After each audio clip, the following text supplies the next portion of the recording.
Welcome to the Nigerian Economic Outlook 2017.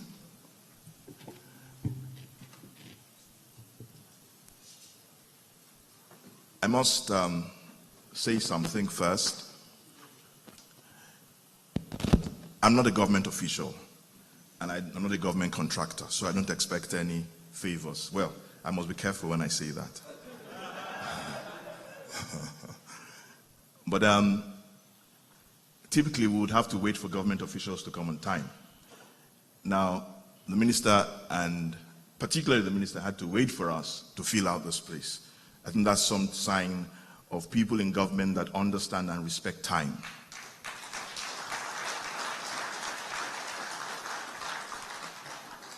Okay? This is the King's Court. We welcome you. And let me also say something. Our pastor, who some of you know as the DG Budget, Pastor Ben Akabweze, we've been doing this for the last 3 years. This is our 3rd edition. We're not doing this because our pastor is DG Budget. Even when he becomes president, we'll still be doing this. Or did I say when? Okay, that's either a prophecy or it's wishful thinking. But I've said it anyway. So we would always be here the 2nd Saturday of January to talk about how we expect the economy to pan out. And so that when we pray, we're informed. And when we're waiting on God, we're informed. We're not ignorant Christians. In King's Court, our pastor teaches us that there are 2 things. There's fact and there's truth. And in fact, today, there are 2 sessions. There's the fact session and there's the truth session. And I implore you to attend both sessions. The fact session may leave you confused. But the truth session will always liberate you and will guide you to your destiny. Now, if you look through the program, there's a prayer session at the end where we'll make declarations and we're praying informed. After all said and done, knowing where the economy is going and how things will pan out, we need to now pray and pray our destiny into being. That's how we operate and that's how we roll in the King's Court. We roll with information. Praise the Lord. Okay? Now, we've also rightly themed this Make in Nigeria. It seems to me that Nigerians, I may say, might be the least patriotic people I know. Anything Nigerian, we just don't seem to like it or admire it. So those who can afford it would clothe themselves and eat anything that is not made in Nigeria. Those who can't afford it will buy fake ones. Those who cannot afford the fake ones will buy imported second-hand ones. And I must tell you that a nation that does not clothe itself, does not feed itself, cannot be a great country. The other country that that we're running side by side is India. India clothes itself and it feeds itself. We must start to think about feeding ourselves and clothing ourselves. So without saying much, we have the conveniences. If you feel you need to use that, just go straight down to my left and you find conveniences on this floor. If you are on any of the other floors, the conveniences have directions. Please follow them. We have a very robust day. We have sessions for agric. You didn't see much of that in our marketing materials. Dr. Cosmas Maduka will be speaking to us in the agric session for his successes in rice farming. We also have a manufacturing session which will be led by Mr. Biola Ogunride, who is the promoter of Dudu Osun, a soap that is made in Nigeria and used all over the world. We have other sessions. We might have a glitch though in the technology session. The representative of Andela, and I promise that I will say this, called or sent us an email at 1:30 a.m. this morning to tell us that he fell off or he had a sprain on Tuesday. But we'll work something out. If we have to cancel that session, please, we apologize, but we'll make something available and keep you informed. It's still at about 3 o'clock. He had cooperated with us all through the week until 1 a.m. this morning. He had even told us about his presentation and all that until 1 a.m. this morning when he said he wouldn't be able to make it. So we'll find a way around that. Otherwise, we have all our speakers confirmed, all our presentations are set. Without much ado, I'll invite, many of you know him as DG Budgets. We here know him as Pastor Ben. And some others call him PB. PB, please come.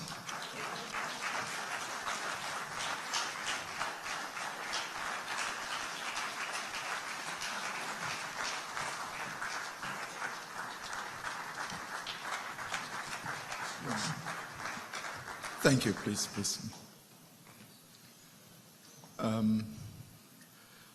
I'll just do a bit of protocols, and that will be the end of protocols for the rest of today, and I'll crave the indulgence of everyone to appreciate that.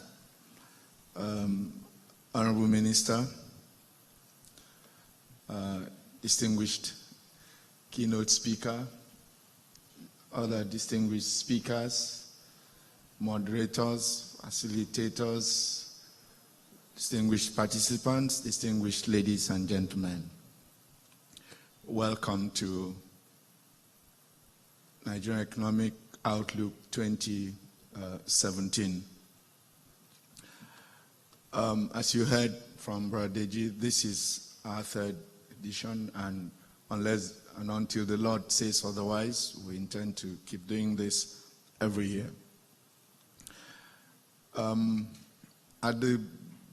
As the end of 2016 approached, and I seek in the face of the Lord concerning a theme for us at the King's Court for the month of January, and what I received then was divine enlargement.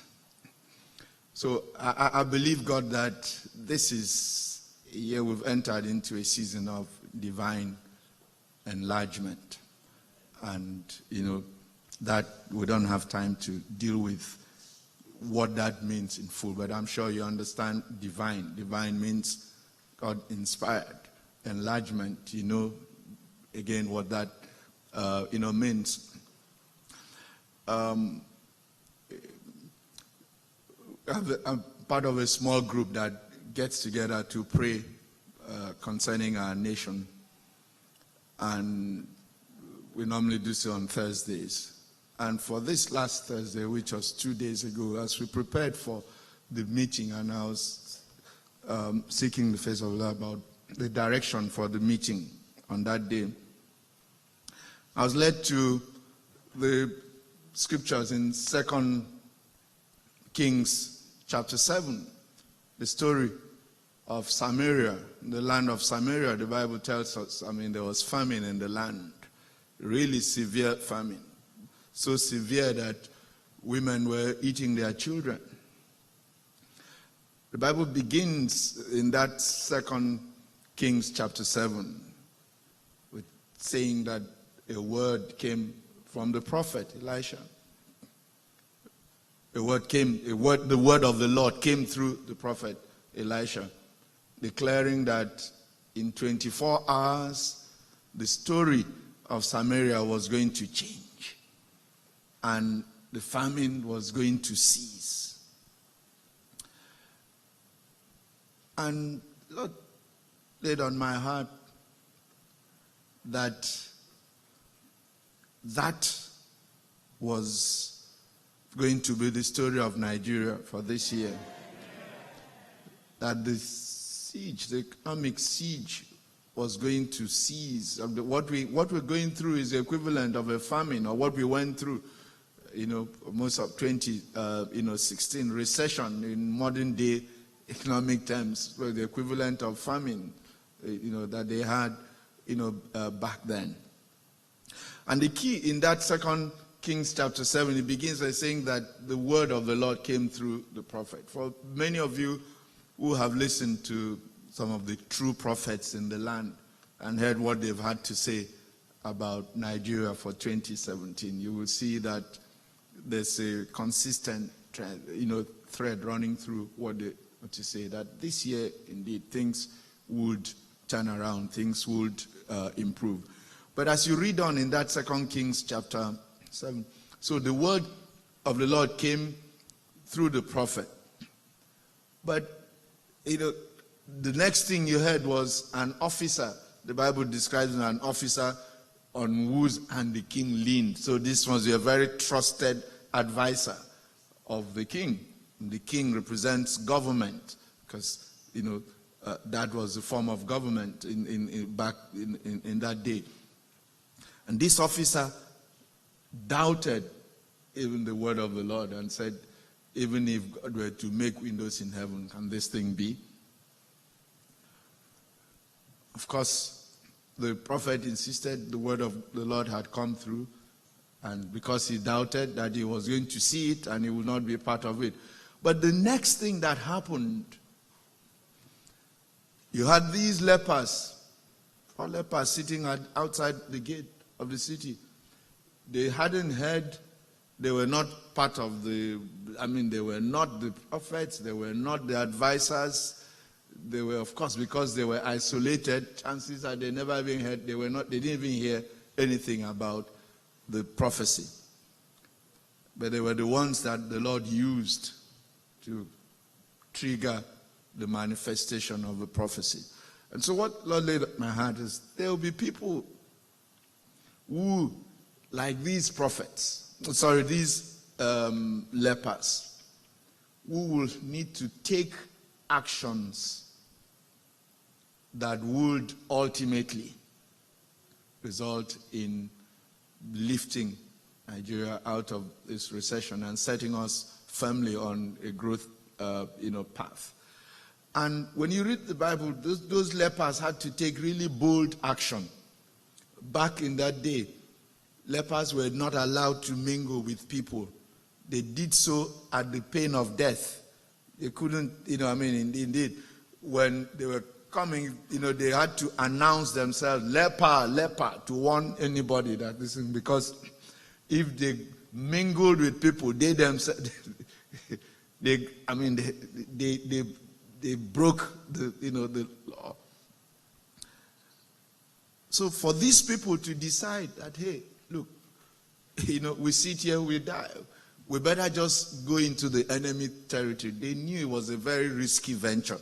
they were embarking on. Because if those Iranians had caught them, they would be dead. And yet, they took the risk. So these people, there will be people who will need to do some bold things. Some bold things. Some people who will be inspired by God to do some bold things that will help lift this economy out of, the recession. And at our prayer meeting on Thursday, as I shared this and we were praying, one other person in the meeting, the Lord laid upon his heart to, amplified what he had on my heart and said that these people who are going to be in the mold of this, they are going to be people who will operate in the spirit of Isaac. In Genesis 26, the Bible tells us that, there was famine in the land. He said, but in that year of famine, when nobody else was investing is the equivalent, investing today is the equivalent of sowing. It was an agrarian economy they had then. When nobody else was investing, this man, Isaac, invested. But the other interesting dimension to it was that before Isaac invested, he took direction from the king, represents government. The king had given instruction that Isaac was to be protected. He had said, leave this, man alone. And so government, I will be looking up to government. Government, to provide, direction, to provide protection, to provide the right policy environment. And then these people, these lepers operating in the spirit of Isaac, will get up and do some bold things, and we will be out of recession this year. In the name of Jesus. Some of you may not believe it, but the fact that the officer of the king didn't believe it didn't stop it from happening. My prayer and my encouragement for you is that you will believe it and you will therefore take necessary action so that you will be a partaker of it and you will not then hear about it, or worse still, you will not meet the kind of accident that that officer met with. On this note, I welcome you to the Nigerian Economic Outlook 2017. And it is now my privilege and honor to introduce our special guest and guest speaker for the occasion, Mrs. Kemi Nelson, the Honorable Minister of Finance. Did I say Nelson? See what Lagos State does to you. And I didn't say Chief Mrs. If I had said Chief Mrs., Nelson would have just followed automatically. But I said Mrs. Kemi Adeosun. My apologies. But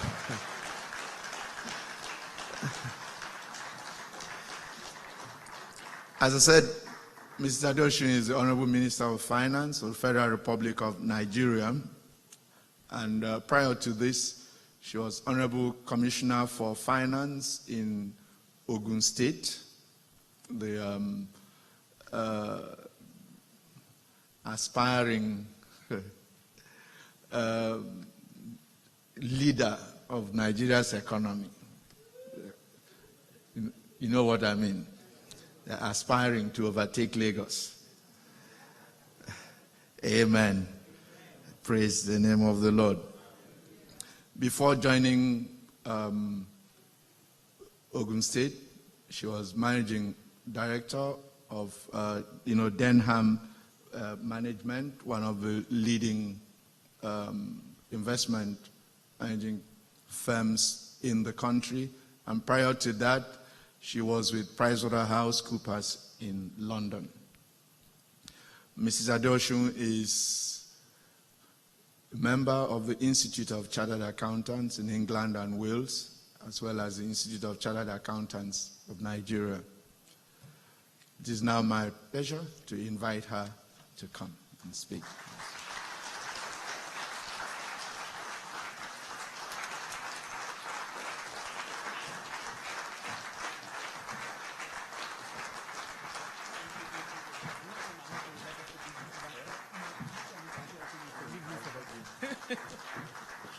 Thank you very much. Please sit down. Thank you so much. Pastor Ben. Today is Pastor Ben. Normally he's DGB. And we're normally fighting on one matter or another. And I think today he has drawn battle lines by calling me Mrs. Nelson. I think Mr. Adeosun will have a lot to say about that, because last time I checked, at least I think for 24 years I've been Mrs. Adeosun, but I hope that's not a prophecy. Thank you very much. I want to say thank you so much for this invitation to come and speak. One, to speak on the economy, and two, to speak to the people of God, because I think when the two come together, something very powerful begins to happen. And I want to really credit the vision of Pastor Ben, DGB, and the whole team, because it really is important that when we pray, when we take decisions, we have the information. The first speaker said the facts will confuse you. I think today is going to be a little bit different. The facts will convince you, because the facts are in line with the scriptures. And the facts are that Nigeria is rising. And I was thinking about this the other day. I get interviewed and then they say, when will the recession? I say, we're already out of it. And then someone called me and said, you need to stop saying that. And I realized that I'm speaking from a position of faith. I'm not speaking from facts. So sometimes, you say things and then I read and say, they call me the media people, they tell you, you shouldn't say things like that. You are a minister. No. But I've decided to be unapologetically optimistic about Nigeria.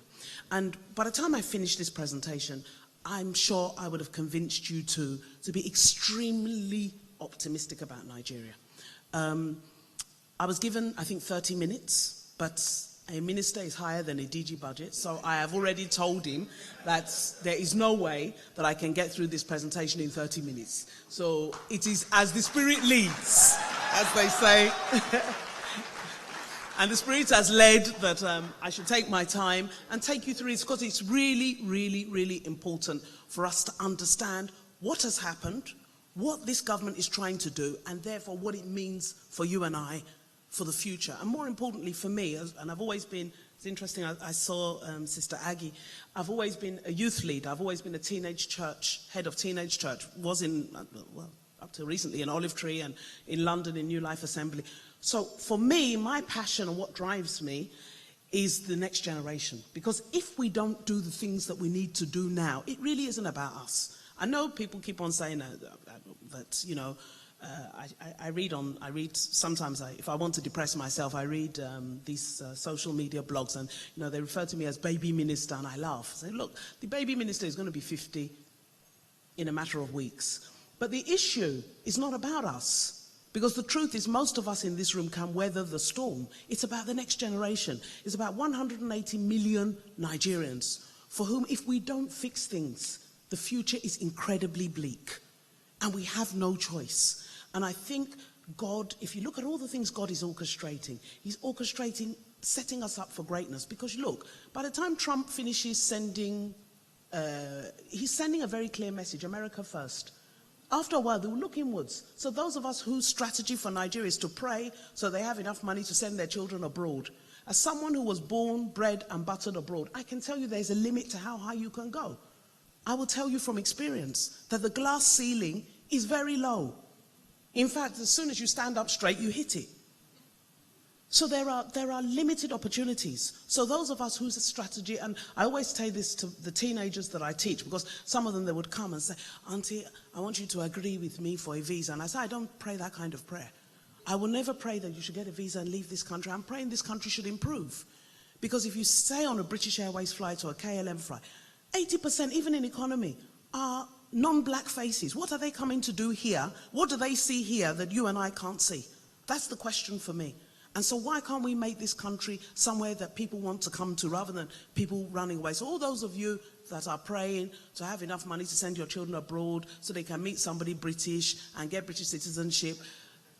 I'm standing on God's altar to tell you that that is not a godly prayer. We must pray for this country to get better, because we don't have any other country. And then if we now, after this country has improved, of course we can pray the prayers of get out of you, but that's choice. It shouldn't be compulsion. It shouldn't be the first plan for most of us, for our young people, very well qualified young people, to be completely frustrated by the limitation of career opportunities abroad when we have a country that we need to develop.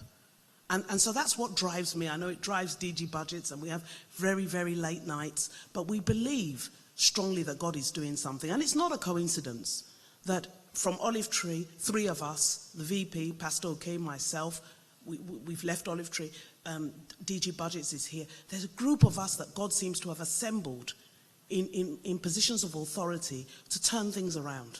It's not about me, it's not about profile, it's not about qualifications, it's really about what God is doing for Nigeria.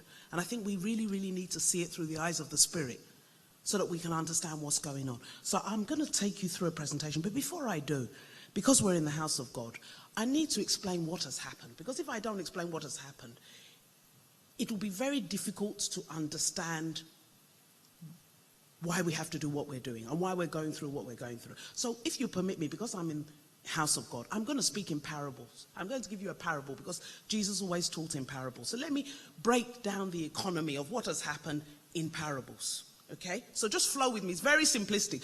Professor Salami is here and he's PhD economics, so he'll probably come and criticize and tell you that the GNP and the GDP, let's just flow with me. It's just a very, very basic example, Doc. Okay? Just relax. It's a parable. It's a parable. Okay. So just imagine there was a driver earning 50,000 a month. Every month, 50,000. Driving a madame somewhere, 50,000 every month. Every now and then he gets a tip. Someone comes from America, or you send him to buy 5,000 naira worth of fuel, and he works out how to buy 3-5. But generally, his income is about 50,000, and he's managing his life, making steady progress. Rents a room and parlor, sends his children to maybe the local state school. His wife is a hairdresser. Maybe she makes 10 to 15,000 every week, every month, and they're just managing. And they're making steady progress. He buys an Okada. He comes to tell you to pray for the Okada because he's been able to buy an Okada. And you can see there's bits of progress in his life on a steady basis.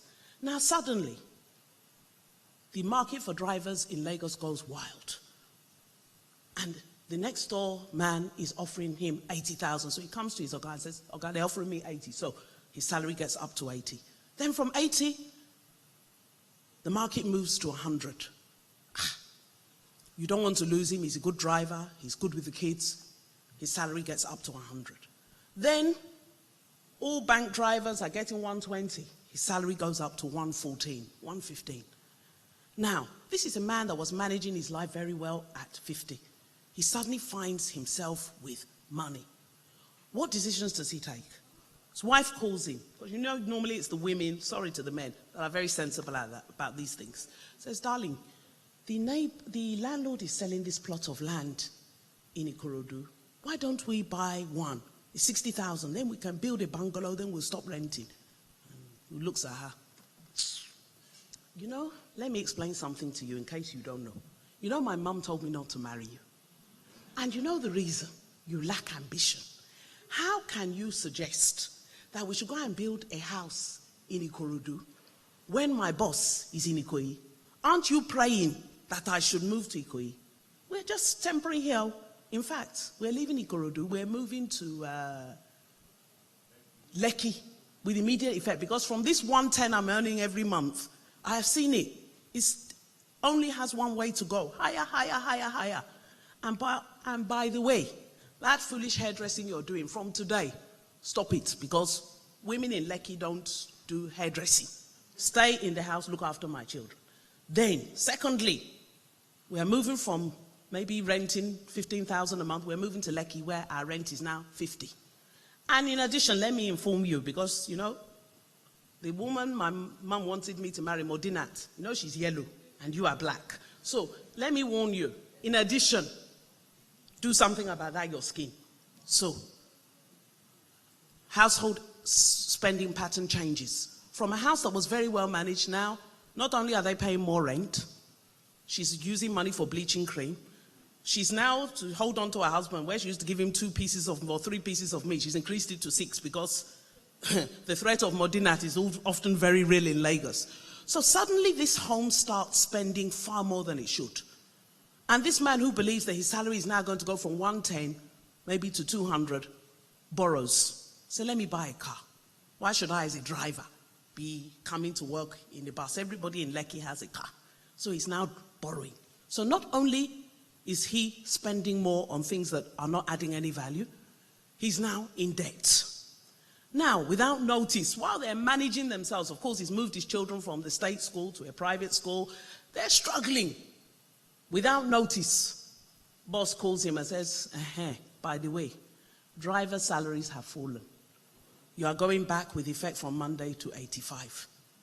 He struggles a little, but he can cope. The next month, he calls him again. Can't be 85 again, no. It's 60. Well, we have to cut back, move the children from school, and maybe I'll sell this car. Okay, I'm managing at 60. Calls him again.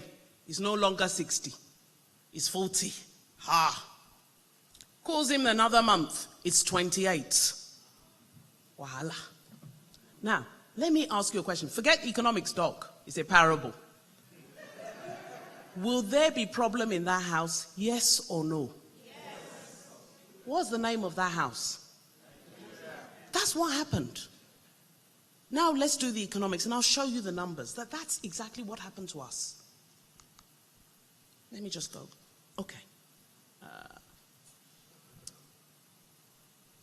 Up there is our reserves. The first column is our reserves, which, again, like I said, I think economics should be very simple.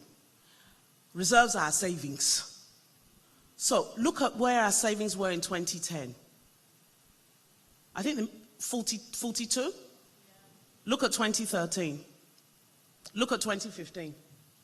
What happened to our savings? Right. Look at our debt. Went from 5.74 to 10.94.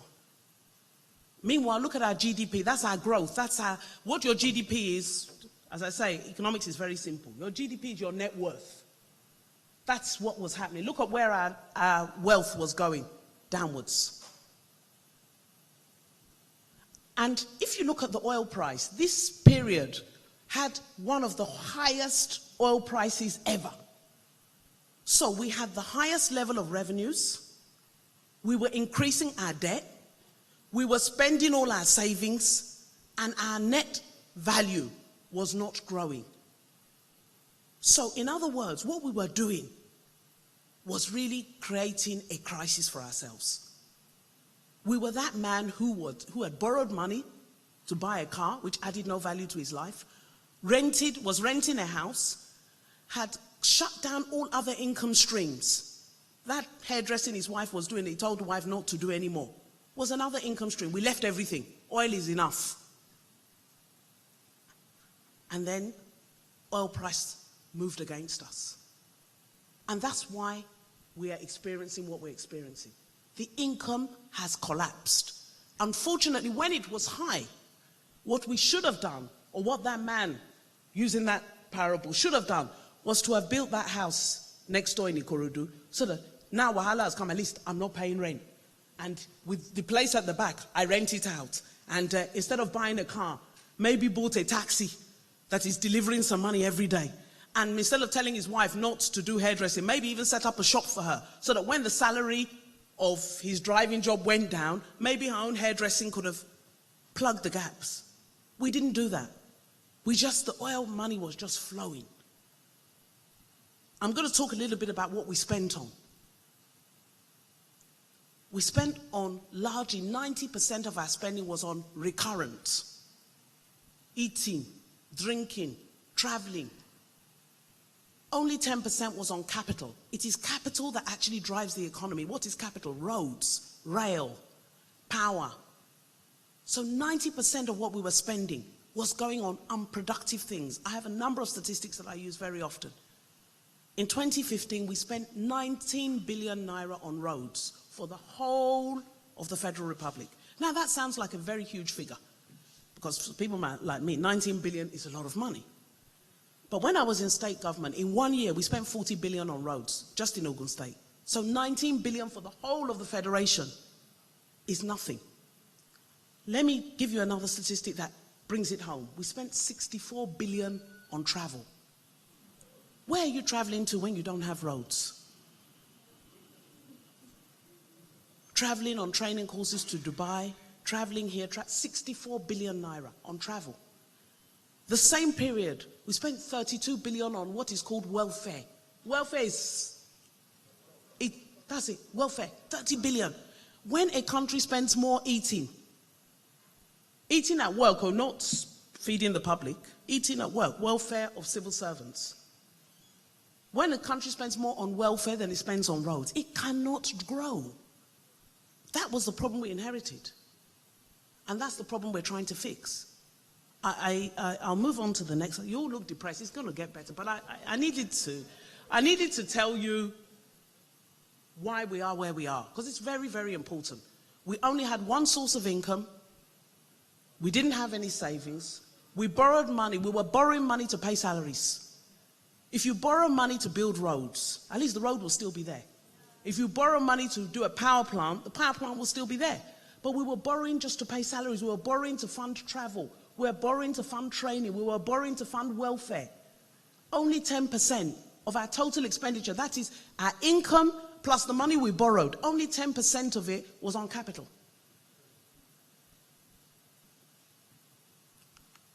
So my next slide just brings it home. Now, FAC is, as I say, I'm going to make it very simple so that when you go out of here and you hear people discussing, you two will be able to say, no, that's not correct. FAC is the monthly pay slip of the federal government. That's how much we get from oil, from customs, from taxes. We gather it together every month, and then the 36 commissioners enter plane. We travel to, and I was one of them, and your pastor too was part of us. So before you start blaming me, your pastor was a supporter. So we used to travel up to Abuja every month. Then they would share the cake. This is what we collected this month. Then chop it into 36 slices. Then everybody carries a slice, go home, pay salaries. That was really the business model of Nigeria. In 2014, the FAC was 909 billion for the month, close to 1 trillion. June this year it was 302 billion. Just to give you an idea of what has happened. So when people say there's no money, this Buhari has carried all the money, doesn't even know what he's doing. That's what happened. If your income, no matter how prudent you are, if your income collapses from 900,000 a month to 300,000 a month, there will be an impact. Now, just to show you how much we need every month, salaries and statutory transfers, that's salaries were about 165 billion every month. Not every year, every month. This is not, by the way, just to be very clear, this is not state government salaries. So this is federal salaries only. 165 billion naira every month. Pensions, about 15 billion. Then we do statutory transfers to agencies like the National Assembly, the Judiciary, INEC, and so on. All those figures, those are our fixed costs. Whether we like it or not, we must meet those expenses. Comes to 210 billion a month. Then debt service, that's the interest on the debt we inherited, not the one we have taken, or what we inherited, is 120 billion every month. Which means any month I don't have 320 billion, I'm in trouble. Now, when you look at that June 2016 figure of 302 billion, you'll be thinking, but at least you are nearly there. No, that 302 billion is shared between the 3 tiers of government. Out of that 302 billion is where states take theirs, local governments take theirs. So federal government's share of that 302 for that month was about 140. So you can see the problem. Meanwhile, what I needed for that month, just to pay salaries, not to do a single capital project, just to pay salaries and pay interest, is 320. Now, to cover that 320, I need a FAC of about 700 billion every month. That is, if we don't borrow, just to cover the obligations we inherited, FAC needs to be at 700 billion a month. And that figure was last achieved sometime in 2014. So I'm just giving you an idea of the problem. So when you hear, oh, why are they focusing on ghost? Is it ghost work only they're going to do? Yes, it is. Because 165 billion naira a month, on figures, we have 1.2 million civil servants. I don't believe it. Every time we look in, we can't find people. Every time we look for pensioners, they have died. Some people on paper are 130 years old. The Guinness Book of Records people should be coming round to give people certificates. No one's dying. Our pensioners is eternal life. And they stay on our payroll forever because we didn't have the controls to remove them. There was a very, very sad and I think maybe they did I think they may have done the Ambassador Adefuye. Was it here? You did the Thanksgiving service. Ambassador Adefuye was an ambassador to Washington. Very well-respected man. There were adverts. He died in December. Up till August, he was still on my payroll. And we went to the officer and said, but everybody knew this man died now. He said, he's waiting for notice of death. So the ghost workers, and I hate using the term ghost workers, they're not really ghost workers. We don't have a system for cleaning people off the payroll, for making sure that those who are even on the payroll exist. So we must focus on this because every month, 165 billion. When we started, it was 165. We've gotten it down now to about 159. But as we remove them from one end, they're bringing them in from another end. So it's a constant battle. There are people who live in America who collect a salary every month here in Nigeria. It's been ongoing for years. Years and years. So we must fix that problem.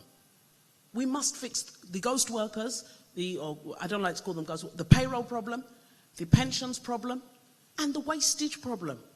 People just spending money on nonsense. When we came, before we started the efficiency unit, there were no guidelines for how much could be spent on food, on drink. There was a meeting that we looked at in my ministry, where they brought a bill for food. They said I should sign. I got out my calculator. Calculate how many people attended this meeting. They brought the numbers. But this comes to 15,000 naira per head. Even Astoria, even the best caterer in Lagos doesn't charge 15,000 naira a head. And they will come to your table and deliver the food. They will take it away. They will give you small charge. 15,000 naira a head for a meeting.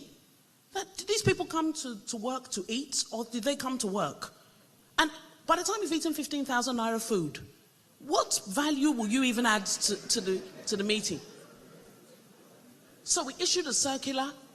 If you know the fights, to get it down to 1.5. We have the efficiency unit which we set up. We brought in the CFO of Access Bank and the CFO of GT Bank, Kunle Lebute of KPM, because I wanted private sector people to come. If you know how many hours we spent to argue on whether 1,500 naira was enough for a lunch, was ours, oh. People stormed out, oh, said there would be repercussions. Until the Access Bank people said, but in Access Bank, if we come to a meeting during the day, they assume that you would have eaten lunch anyway. So what they simply do is break for lunch, everybody goes to his or her desk, eats his lunch, and they come back and resume the meeting. Not, if you hear the arguments, if you see the text messages I received, the threats, that this thing you are doing will break the system. 1,500 naira is enough. Me, I thought 1,000 was plenty. In the end, we compromised at 1.5.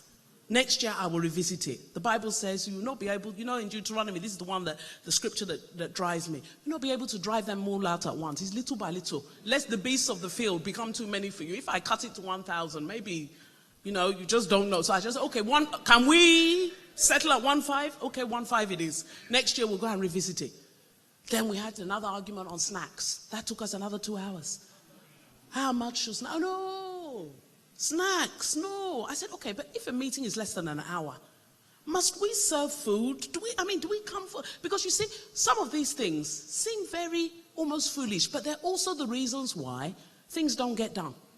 Because you will set up a meeting, a committee meeting, and what we've discovered is nothing ever gets finished. The committee will then recommend another committee.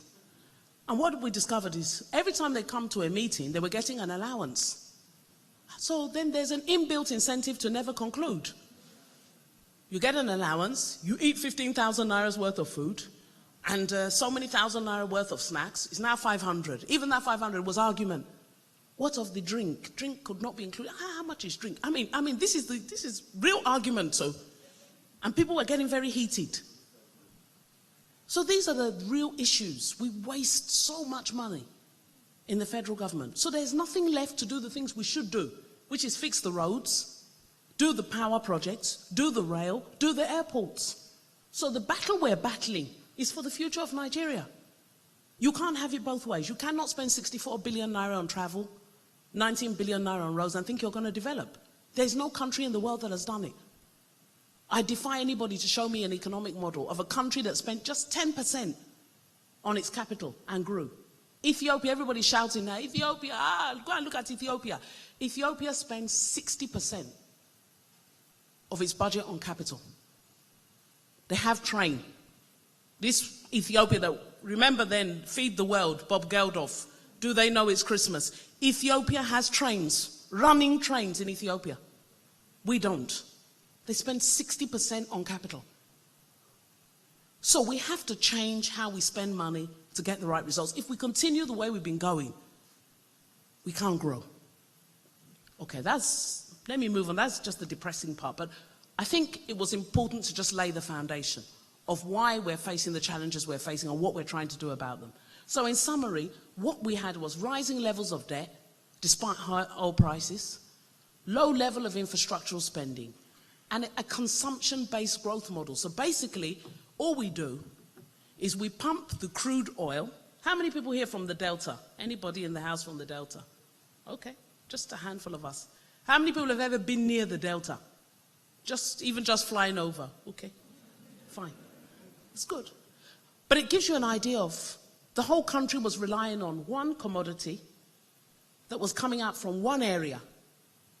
And even in the Delta, if you go there, the infrastructure is very poor because most of the oil, we just pump it out from the offshore and they take it abroad. They take it out crude.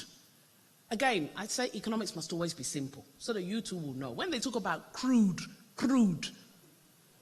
means unrefined.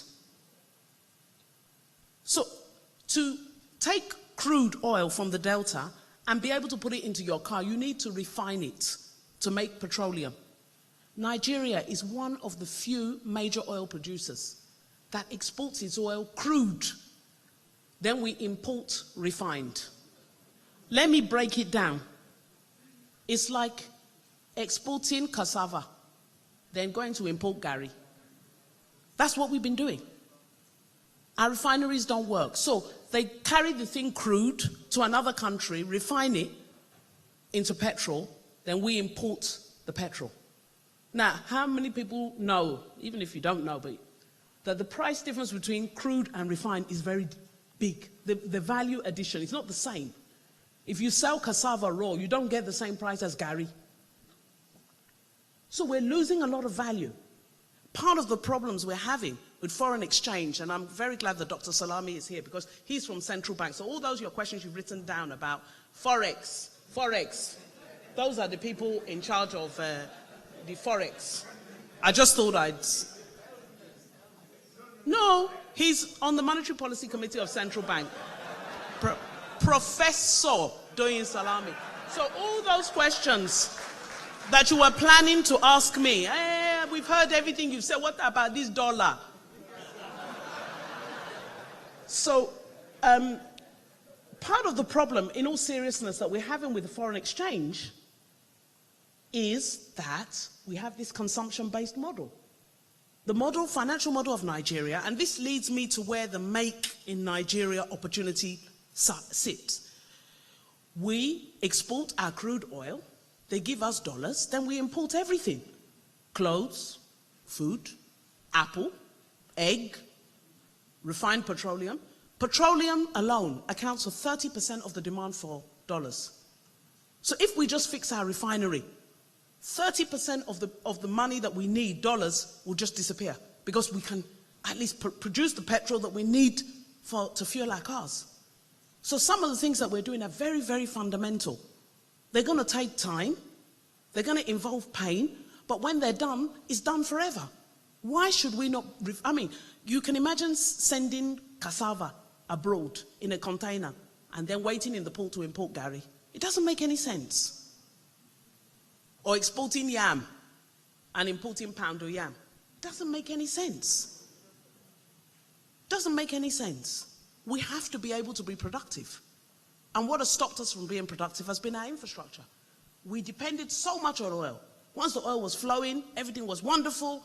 We told the state governors then, and I remember I was in state, we increased minimum wage, which now with inflation doesn't look like much, but I'll give you an idea of the impact. When we were in Ogun, the wage bill was about 1.9 billion, and then we did minimum wage. It jumped to 3.5. Now that was okay when the oil was high. When the oil is low, that's the reason why most governors cannot pay salaries. They don't have enough money. When the oil was high, we got happy, like the man in my parable. We said, more is coming. Oh yeah, spend. And now we can't pay. That's the problem. And we were not productive. We just relied on that oil. And now we have to get out of that so that we can move forward. Let me just speak about the signs. And it's very important because you're people of God. You must understand the times. We must understand the times. In 2010, when the oil price was quite high, about 100 plus, the Americans did something very interesting. We used to, by the way, we used to supply about 5.2 million barrels a day to America. They were our biggest buyer of oil. They announced that they are going to start drilling oil in America, this shale oil. That's what they talk about, the fracking. It's shale. America, who used to import oil, they announced. They said, we don't want to rely on the ISIS. We don't want to fund ISIS, and we don't want to be dependent on unstable regions like the Niger Delta. That was what they said. And they licensed people within America to start drilling oil. So you didn't need to be a prophet or a son of the school of the prophet to understand that the oil price was going to fall. They needed the oil price to fall because they felt that the fundamental Islam movement was being funded by a very high oil price. So by bringing it down, you cut off their money. 2, they wanted to be self-sufficient in oil. So during that period from 2010, US oil production went up. They doubled their oil production. They're now one of the biggest oil producers. They're doing about 10 million barrels of oil a day. So they stopped buying our oil. They announced it. America, I don't know if you remember, it was in the press. America stopped buying Nigeria's oil. And we switched. We said, don't worry, who needs America? India is buying, China is buying. So there were warning signs. If we had started to do what we're doing now, then in 2010, we wouldn't be here today. If we had said, look, guys, oil price is going to fall low. So what we'll do now, we will clean up our payroll, we'll cut our costs, and we're going to face power. If the only thing we will get out of this high oil price is power, then fine. If oil price drops, our economy will be able to move. Well, we didn't. We just carried on as Nigerians, business as usual, everything is good. And then problem came. So the warning signs were there, and we missed those warning signs, unfortunately. But it's good because it will never happen to us again, by God's grace. It cannot happen again. Because we're all so well informed now, and we've seen the consequences. So what happened, and what are we trying to do? Incidentally, let me just say one thing about oil. It's very important, because we spend too much time in Nigeria talking about oil. I asked how many people came from the Delta. Maybe less than, Delta people, can I see your hands? 10%? No. Less than 10. About 7% in the room. Okay. Now, the whole country, 90% of government revenue, oil. This oil self, how much oil do we even have? We need to talk to ourselves so that we understand. Because, the Saudi Arabians, when you see them in Dubai, we were benchmarking ourselves against them. The way they were doing their diamonds. It's oil, they have oil. We too. The only challenge with that is that Saudi Arabia produces 10 million barrels of oil every day. And there are 30 million people. We, Nigeria, we produce how many? On a good day, with prayer and fasting, and binding every Niger Delta Avenger, we produce 2.2 million barrels of oil. That's our max. How many of us? So we can't even afford to behave like an oil economy. We can't afford to spend the way they were spending. Meanwhile, they have all their infrastructure in place, so they're very small, compact countries. Kuwait has, I believe, they do 7 million barrels of oil every day, and they're just about, I think it's 4 million people. So you know, where's Tolu? Oh, okay, but you can go and Google the figure. But basically, we are not an oil economy. And we need to get our head out of this oil thing. Because oil only represents 13% of our economy. And yet we focused, everybody was just looking at oil. What about the rest of the economy? How many people actually work in the oil industry? Very few. How many people have even been near the oil? Very few. I'm not talking about palm oil, real, you know, crude oil, you know. But the whole country, if, you know, whether you're from the north, from the east, whether you even know what the oil looks like, everybody, this oil price. It's folly for a country of our size to all be looking in one direction. So I just thought I need to say that. So that as we move forward, we need to think beyond oil. The future in this country is really in being productive. And I'll take some time to, they've written time up, overruled. So I'll just, I can go in. Give me 10 more minutes and I'm done. I'll slip some of the slides and I'll just speak to why infrastructure, which is what we're trying to focus on, is important for this make in Nigeria. So I won't take all my slides. But basically, this is what the problem we inherited. Weak fiscal discipline, I think I've explained all that. Terrible corruption. And we have to speak about corruption, because every time this government talks about it, everybody, why are you always talking about this corruption? We must talk about it. We must talk about it, because if we don't talk about it, it will continue to kill us. I sit on the recovery committee. Right now, we're chasing one Nigerian, just one, born of a woman, just like all of us. Nigerian, who stole $3.5 billion worth of oil. One man. And yet, we are going to the World Bank to borrow just $1 billion. If you see the kind of things they're asking us for. I'm just waiting for them to ask me to bring my mother, bring some DNA, you know, swear an oath for $1 billion, which we're going to pay back. Meanwhile, one person stole $3.5 billion. So there is a link between corruption and where we are today. There is a link. And we must not feel, you know, because sometimes in government, when we talk about people, we've heard enough about corruption. No, you haven't. You haven't heard enough. Because it's corruption that has stopped you from having roads, rail, power, housing, and all the things that will drive this economy. People are just stealing. Rampant, right? Just stealing. And DGB and I, you know, we sit now, we see things, we're tightening things up. People get very upset with us because we tighten things up. Or we refuse to sign things. It's everywhere. And we have to fight it. We can't bury our heads and say, it may be inconvenient to keep talking about it. But if we don't, another set of people will come and say, but those who stole, you didn't get them, so this is my own turn. And the cycle will continue. We have to break it. There is a link between corruption and where we are today. Some other countries saved money. We have no reserves. We have about 25 billion of reserves. The Saudi Arabians have over $700 billion of reserves, the same oil. The same oil. So we must talk about the corruption. It is the corruption that has led us to where we are. It is one of the factors. And then added to that is wastage. What wasn't stolen was wasted. And nobody cared. We have projects now coming to the FEC, and it's just, sometimes, I mean, on a Wednesday, a couple of us had tears in our eyes because they were describing a project that over 24 billion naira had been sunk into. And it had been abandoned for the last 16 years. The turbines had been purchased, just dumped there. Somebody was given contracts, supply turbine, he supplied, he left. And that was it. And we were trying to get that project going again, 16 years. And now I know, you and I know, now that we know the value of money, we know what that could do. I know how much in the last 6 months, and I'm not politicking here, since the budget was passed, we've released about 800 billion now of capital. Yesterday or the day before, I went to Ibadan. I could see the money. I could see that, okay, yes, this is it.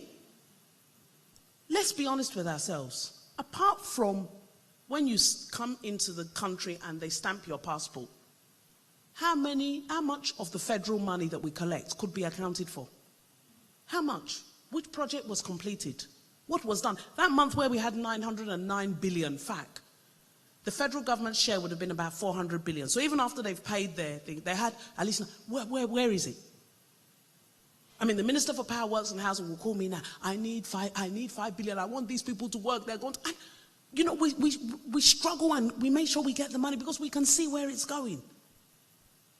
So we must talk about corruption. We must talk about wastage. We must keep our eyes and ears. We must watch what government are doing with our money because we all fell asleep. They gave us anesthetic of oil and we all went to sleep. And then we woke up and it was like a nightmare. And no country will grow this way. And even if we're not doing it for ourselves, we must do it for the next generation. It's very important. Let me just explain why infrastructure is extremely important and why, therefore, I'm so optimistic about Nigeria. Now, I'm sure many of you are business people. What's held us back in Nigeria? What's made us import things that we could make?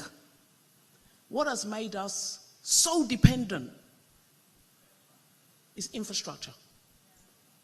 Now, let me give you, again, I'm back to my parables. So, Prof, again, just manage me. Let's assume there are two entrepreneurs, identical entrepreneurs with identical skills. Let's assume they make cookies. One is, Mrs. Megbope is here, so I won't say moi moi. One of the, well, you'll hear from her later. One of them they both make cookies. One is in, let's say, Vietnam, one is in Nigeria. Equally talented, okay? Let's even give ourselves a little bit of a boost and say the Nigerian is even more talented. That is, on day one, if you taste the two cookies, the Nigerian's cookies are better. Now, why is it that if you come back in 2 years' time, the one in Vietnam would have progressed beyond the one in Nigeria? The difference is infrastructure, and I'll tell you why.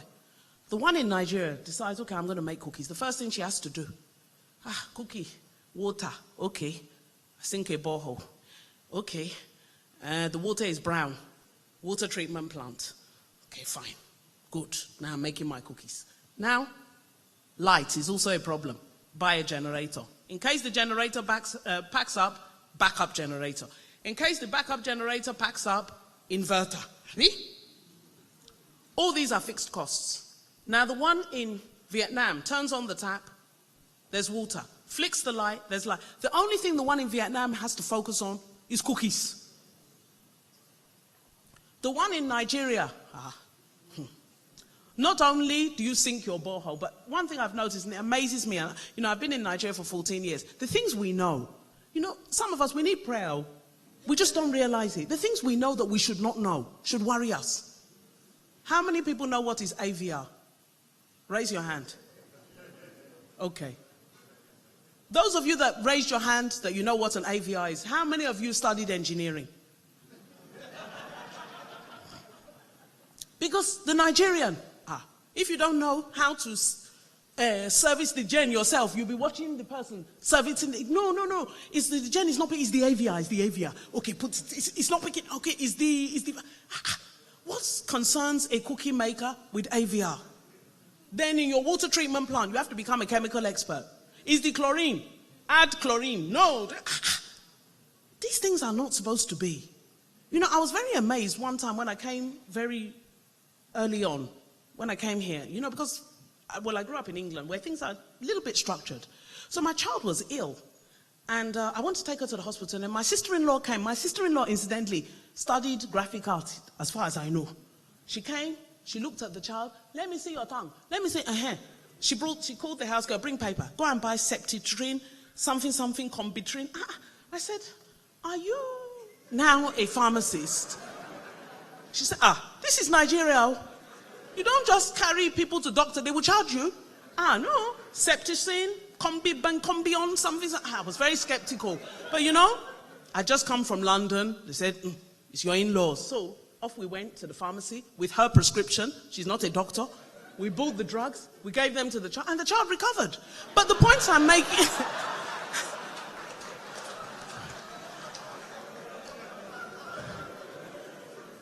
But it's funny, but it's not funny.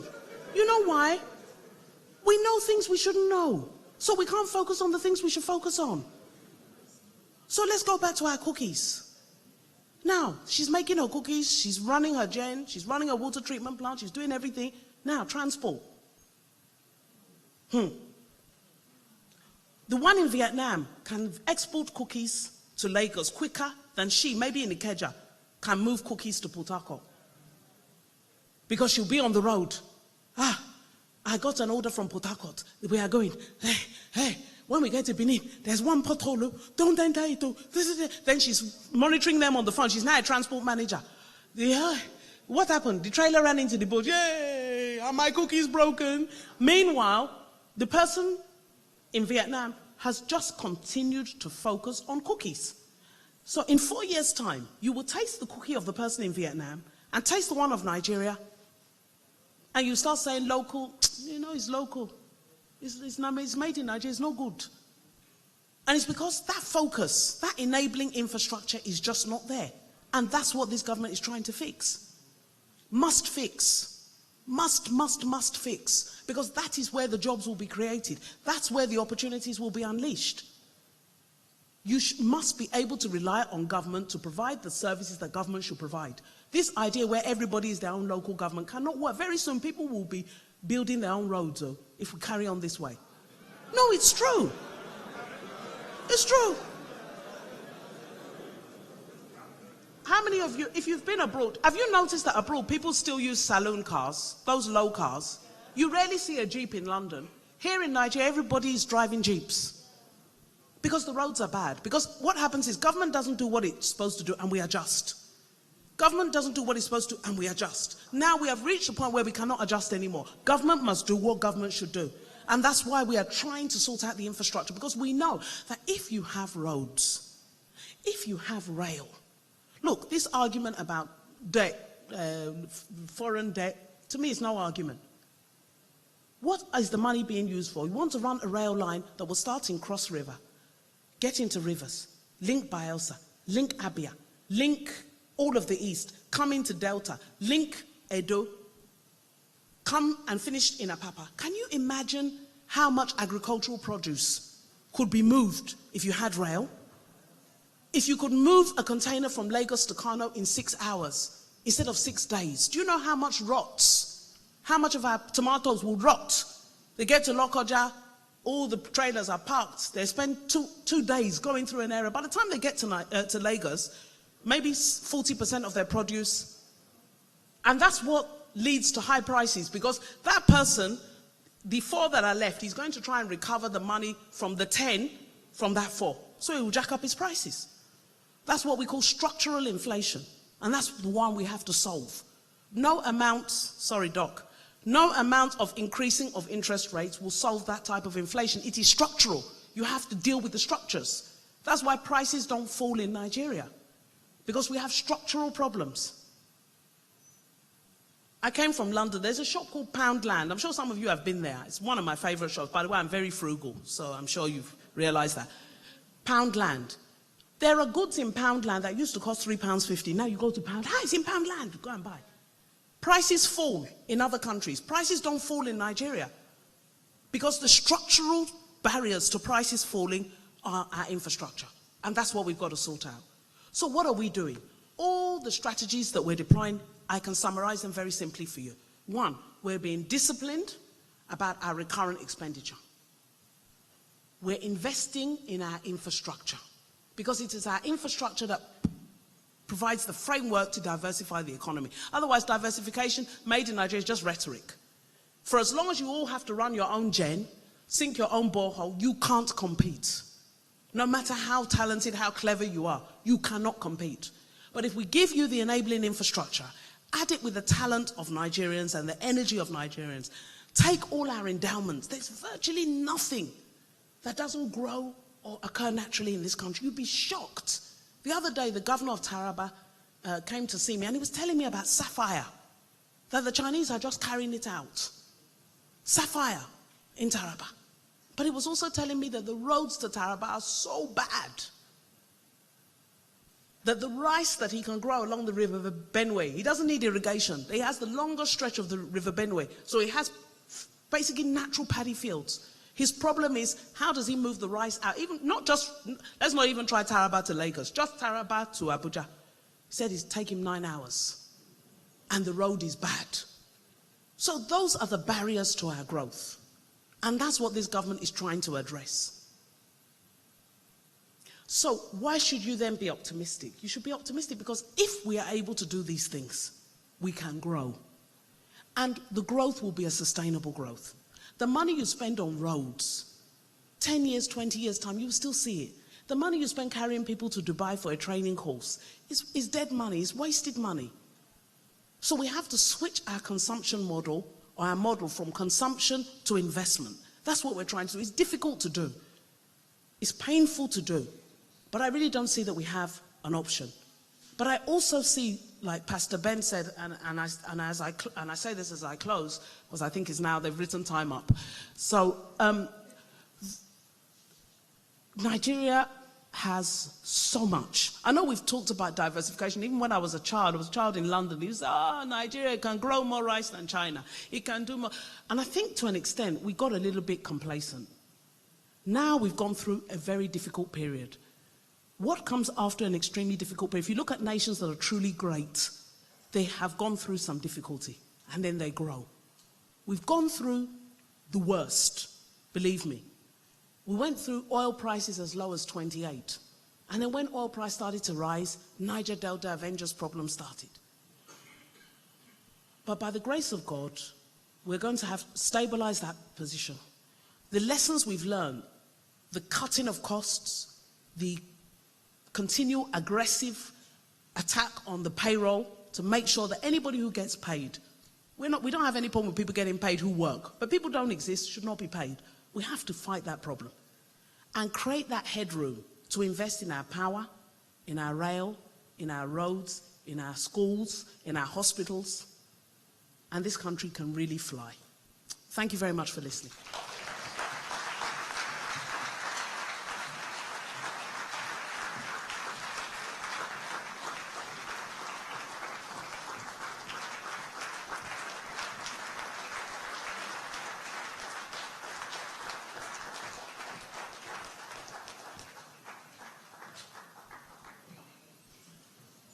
Thank you, Madam Minister. It was good. It was time well spent, I guess. Thank you very much. Well, I just want to correct something. We had said Andela's representative will not had cancelled this morning, but we've got a change. So we've got somebody else from Andela who is coming. So we will still run technology session. I also said I had not spoken about. We have an export opportunity session as well. Mr. Shegun Owolowo is supposed to lead that session. Is in China, I guess, working on some export opportunities. But he's sending a representative, so we would also have that. Without much ado, I would ask PB to introduce our keynote, or we'll just call our keynote up. Doc, please come.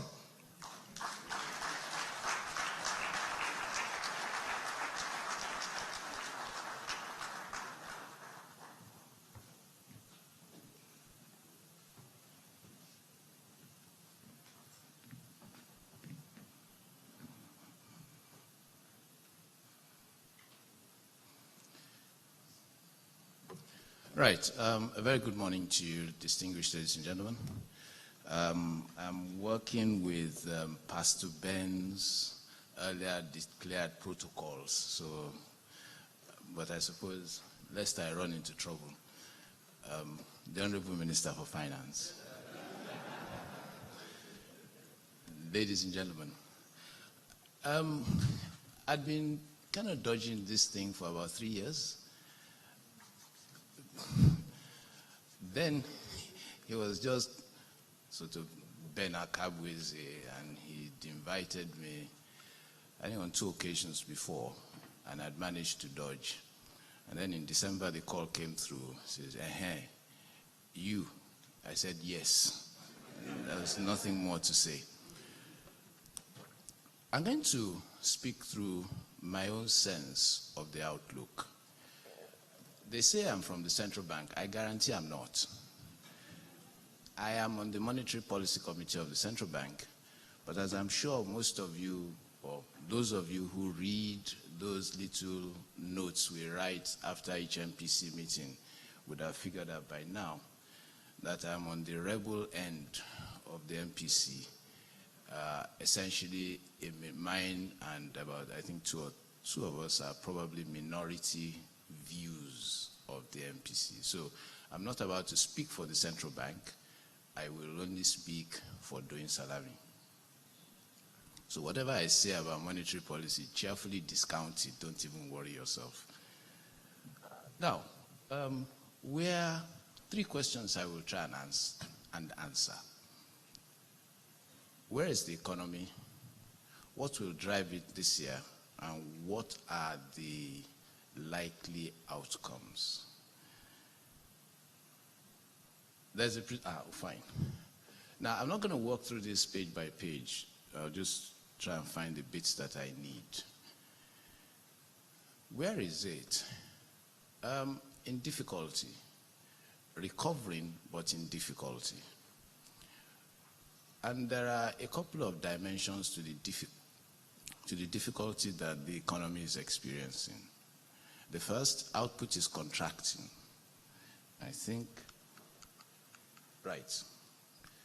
And that's it. Output's contracting. 3 quarters, the columns show GDP as a whole. The black line is non-oil, and the orange line is oil. So 3 quarters of contraction. But the thing to also please bear in mind is this. The nature of the Nigerian economy is that it's actually very concentrated. 6 sectors are 80% of Nigeria's output. Agriculture is about 23%, oil is about 10%, manufacturing is another 10%, distribution is about 17%, real estate is about another 10%. Anyway, between 6 sectors, there are 80% of this economy is explained. Now, there are 46 sectors. If 6 are 80%, the average size of each of the remaining 40 is about half of 1%. So they're pretty small. 6 big sectors. If these 6 sectors are in trouble, then the economy is in trouble. And unfortunately, they are in trouble. Because if you look, with the exception of agriculture, which is growing at almost 5%, ICT, which is essentially telecoms, is growing at slightly over 1%. Industry, which here includes oil and gas, what you see there is contraction in 5 out of the last 6 quarters. Manufacturing, contraction in 6 out of the last 7 quarters. If you move beyond that, construction, contraction in 5 out of the last 5 quarters. So in other words, what I'm saying to you is that because of the concentration of this economy, if these big sectors are in trouble, and they are in trouble, then we've got a real problem. So, contracting growth, even the government is in trouble. But that's not very surprising once oil prices and government revenues behave the way they have been behaving since 2014. Now, the next thing about the characteristics of the economy right now is that prices are rising, costs are rising. The latest inflation figures released last night show inflation at about 18.5. So we probably just ended the year under 19%, which therefore means diminished activity, shrinking activity, rising costs, margins are certainly under pressure. Not only are margins under pressure, consumers are under pressure. Because 2 things that are also, you should bear in mind. Unemployment is rising. Unemployment is actually just short of 14%. underemployment is just short of 20%. So between unemployment and underemployment, you're looking at about 1/3 of the labor force of Nigeria, either unemployed or underemployed. Now, I put all of this up. Now, one other key thing I should quickly draw your attention to is this. Because when people say FX, FX, FX, this is the nature of the FX problem. In 2013, Nigeria earned $97 billion from export revenues. 90 billion of that was oil. As of Q3 2016, we were doing $24 billion. Now, even if you prorate it and add another 8 billion for full year, that's 32. That's about 1/3 of where we were in 2013.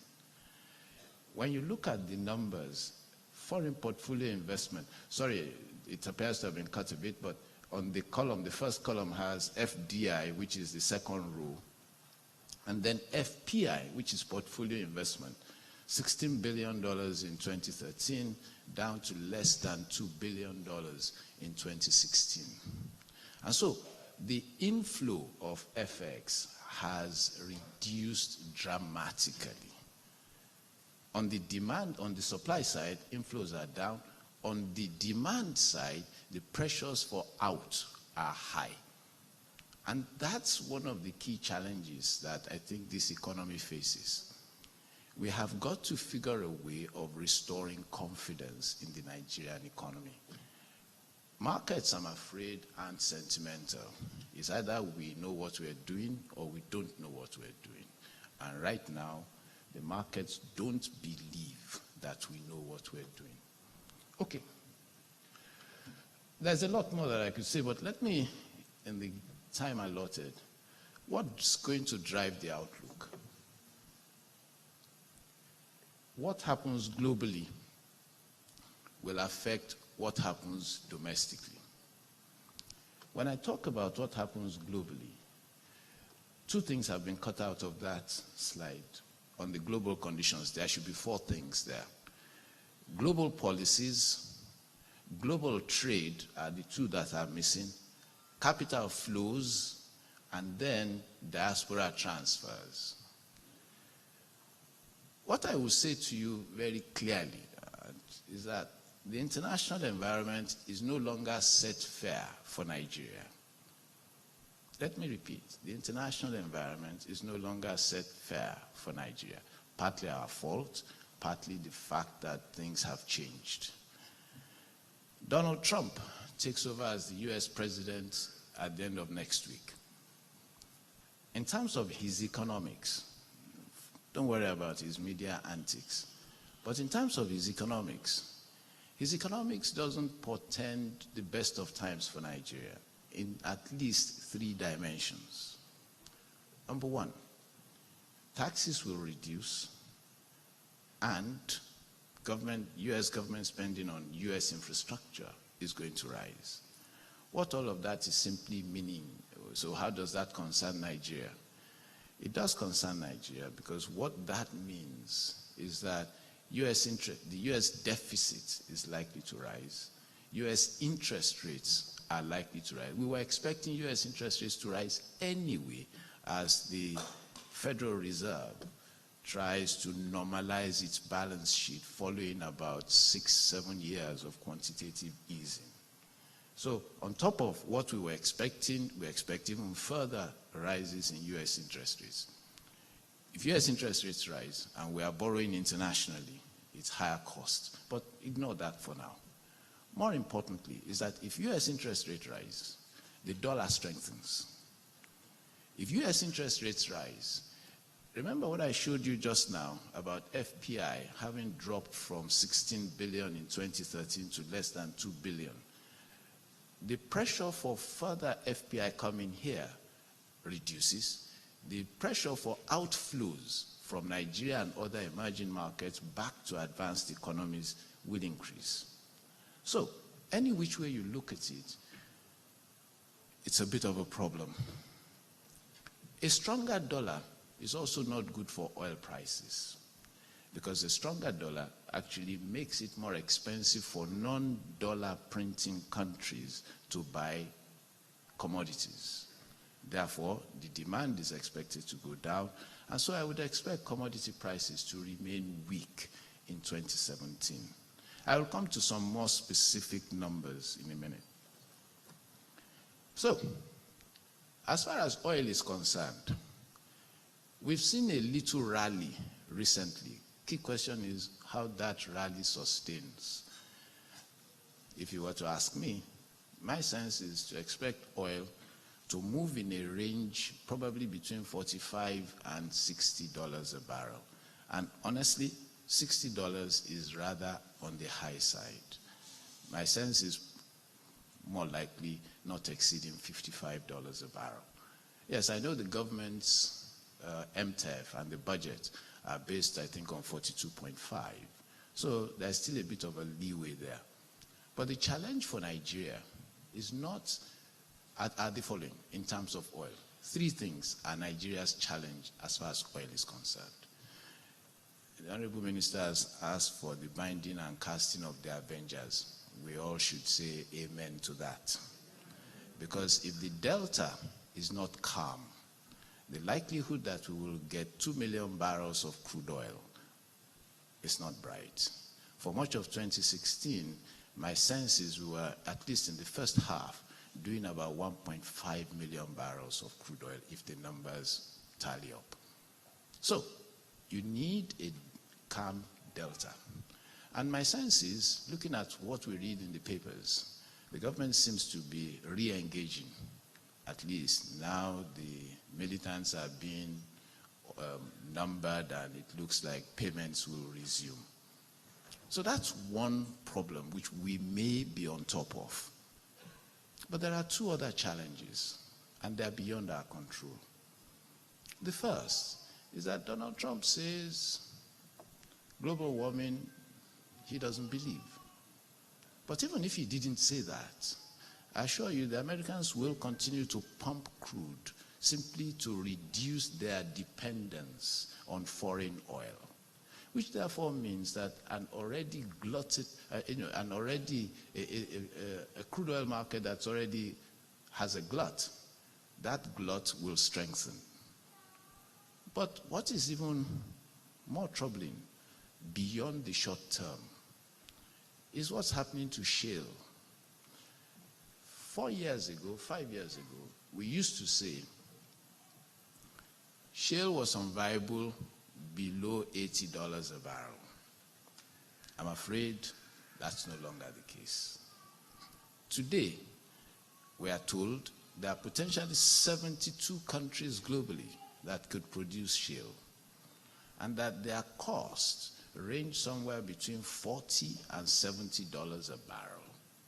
Now, that really is bad news, because as the technology for shale production improves and reduces the cost of production, that is an effective cap on how high crude oil prices can go. So in the midterm, in the short term and certainly in the midterm, the prospects for crude oil are not that great, which is why the theme of this session, Make It in Nigeria, is really very apt.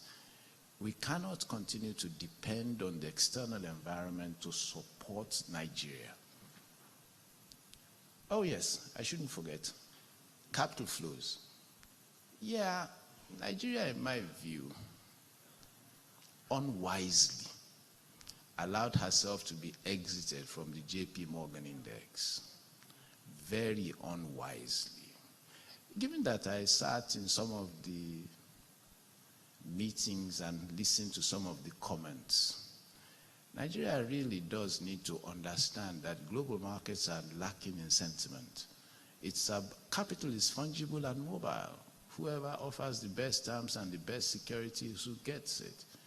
Ironically, in the third quarter of 2016, there was a spike, a huge spike in capital flows to emerging and frontier markets, just that Nigeria wasn't one of the beneficiaries. And my view is that currently, Nigeria's policy stance is not aligned to attract capital. I'm not going to be sentimental. Yes, I sit on the periphery of government policy making. And indeed, as I was saying to somebody yesterday night, when I finally did see the publicity material that had gone out, and I saw that the Honorable Minister was here, I said, ha, now I'm in trouble, because we may have to go to Ogun House to go and settle our quarrel once I'm done this morning. But the point is this: Nigeria's policy stance needs to realign. But we'll come back to that. Now, all right. I suddenly saw a much smaller picture, and given that my eyesight, even at the best of times, ain't the best, you can imagine, panic. Now, so in terms of capital flows, if we can encourage confidence in Nigeria, in the policy making of the Nigerian government, then we will get capital flows. But if we cannot, we've got a real problem. As far as diaspora transfers are concerned, we reckon it's about $20 billion, but I'm not sure anybody really understands how the thing flows, the channels through which it flows. So all I've said so far is that the external environment is not set fair for us. What of the domestic environment? Ladies and gentlemen, I'm going to put two questions that the answers to which will guide you to know whether or not we are making progress and whether the outlook for this economy is a bright one. Question number one is going to be, how does Nigeria allocate resources in 2017 and beyond? Will market pricing, will the price mechanism be the basis for resource allocation, or will we be allocating things on the basis of some opaque, non-transparent rules that not many people know? That's very, very important, because today, I've already been told, questions on FX. Nigeria has about 5 exchange rates, and there's only one that has market discovery, and that's the parallel market. People have told me, why should the parallel market rate be the one driving the official market? Why not? That's the only market you can go to, pay your money, pick up the dollars and go. Every other one has some intermediary and some process that nobody understands. Don't worry, I'm going to get it in the neck when I sit down, next I sit down at the bank, but then they know that I don't agree anyway. And by the way, don't forget this. Nigeria on paper has one of the best FX management regimes that was promulgated, that was instituted, I think, in June last year. Go read the FX regime that we've got. It's just we haven't implemented it the way we think. So, question one, prices. Will the price mechanism be a determinant of resource allocation? Question number two, what is going to be the role of private capital in Nigeria? Craving the indulgence of both the Honorable Minister, I suppose you would say Pastor Ben, I would say DG budget, at least for this next 2 minutes. Yes, to get out of a recession, Nigeria has to spend its way out of the recession. Challenge is, it's not going to be government money. And let me emphasize that. Between the federal and the state governments, they are going to spend or proposing to spend about 13 trillion in 2017. Federal government is about 7.3, just short of 7.3. State governments are slightly over 6, I think it's about 6.5 trillion. So you're looking at about 13.7, 13.8. This is a 100 trillion naira economy in terms of its size. Now, and let me put it to you very squarely. The Nigerian Infrastructure Master Plan 2013 to 2043 envisages that we will spend $100 billion a year on infrastructure upgrade, expansion, and maintenance. Even at the most conservative exchange rate of 305, that is $30.5 trillion naira every year. All the federal and state budgets, if they were devoted to nothing else but infrastructure, don't go near it. I do understand the reason why the government needs to borrow for my money. Look, if we are going to get this thing started, somebody's got to start it. Therefore, the role of the state is important. But what's more important in my book is that the state has got to very quickly articulate a policy that allows private delivery of infrastructure. We don't have the money, period. If we don't do that, then whatever we get will be suboptimal. Whatever we get will be suboptimal. Right now, what we are still talking about are infrastructure projects largely funded by the government. That model has got to change. We've got to be more in tune with allowing private capital to deliver infrastructure for Nigeria. That's the easiest way to dip our hands into international funding that is non-debt and which helps to stimulate the economy. So those are the two questions that I would suggest to you you need to think about as far as where we are and where we're going are concerned. Now, what are the possible outcomes? I will suggest three scenarios to you. One scenario, which is a baseline. Why don't we just continue as we are doing? A second scenario, which is pessimistic, it's a bit more regressive. And the third scenario, which is optimistic. Now, by the way, those two questions that I pose for you, the answers that you see, no, I can't answer them, by the way. Time will answer them, because as the year progresses and we see what happens, you will be able to answer those questions. In our baseline, we probably see Nigeria growing we see Nigeria certainly coming out of a recession. It doesn't matter which scenario you choose, Nigeria will come out of a recession. But let me also quickly say this. We cannot as a nation afford to be schizophrenic about coming out of a recession. How we come out of it is as important as coming out of it. If we come out of it in a manner that sends us back into it 2 years down the line, because what we do to come out of it is unsustainable, too bad. If we come out of it in the right way, it's going to be gradual coming out of it. We will get positive growth. I have absolutely no doubt about that. But what's going to be the size of the positive growth? Remember that quarters 1, 2, and 3 for 2016 were negative. In other words, the economy shrank. 2.24 was quarter 3, minus 2.24. And so for me, I probably think growth somewhere between 1 and 2% for 2017. Some may say, that's very pessimistic, but understand this. So when you go from -2 to +2, that's actually 4% growth.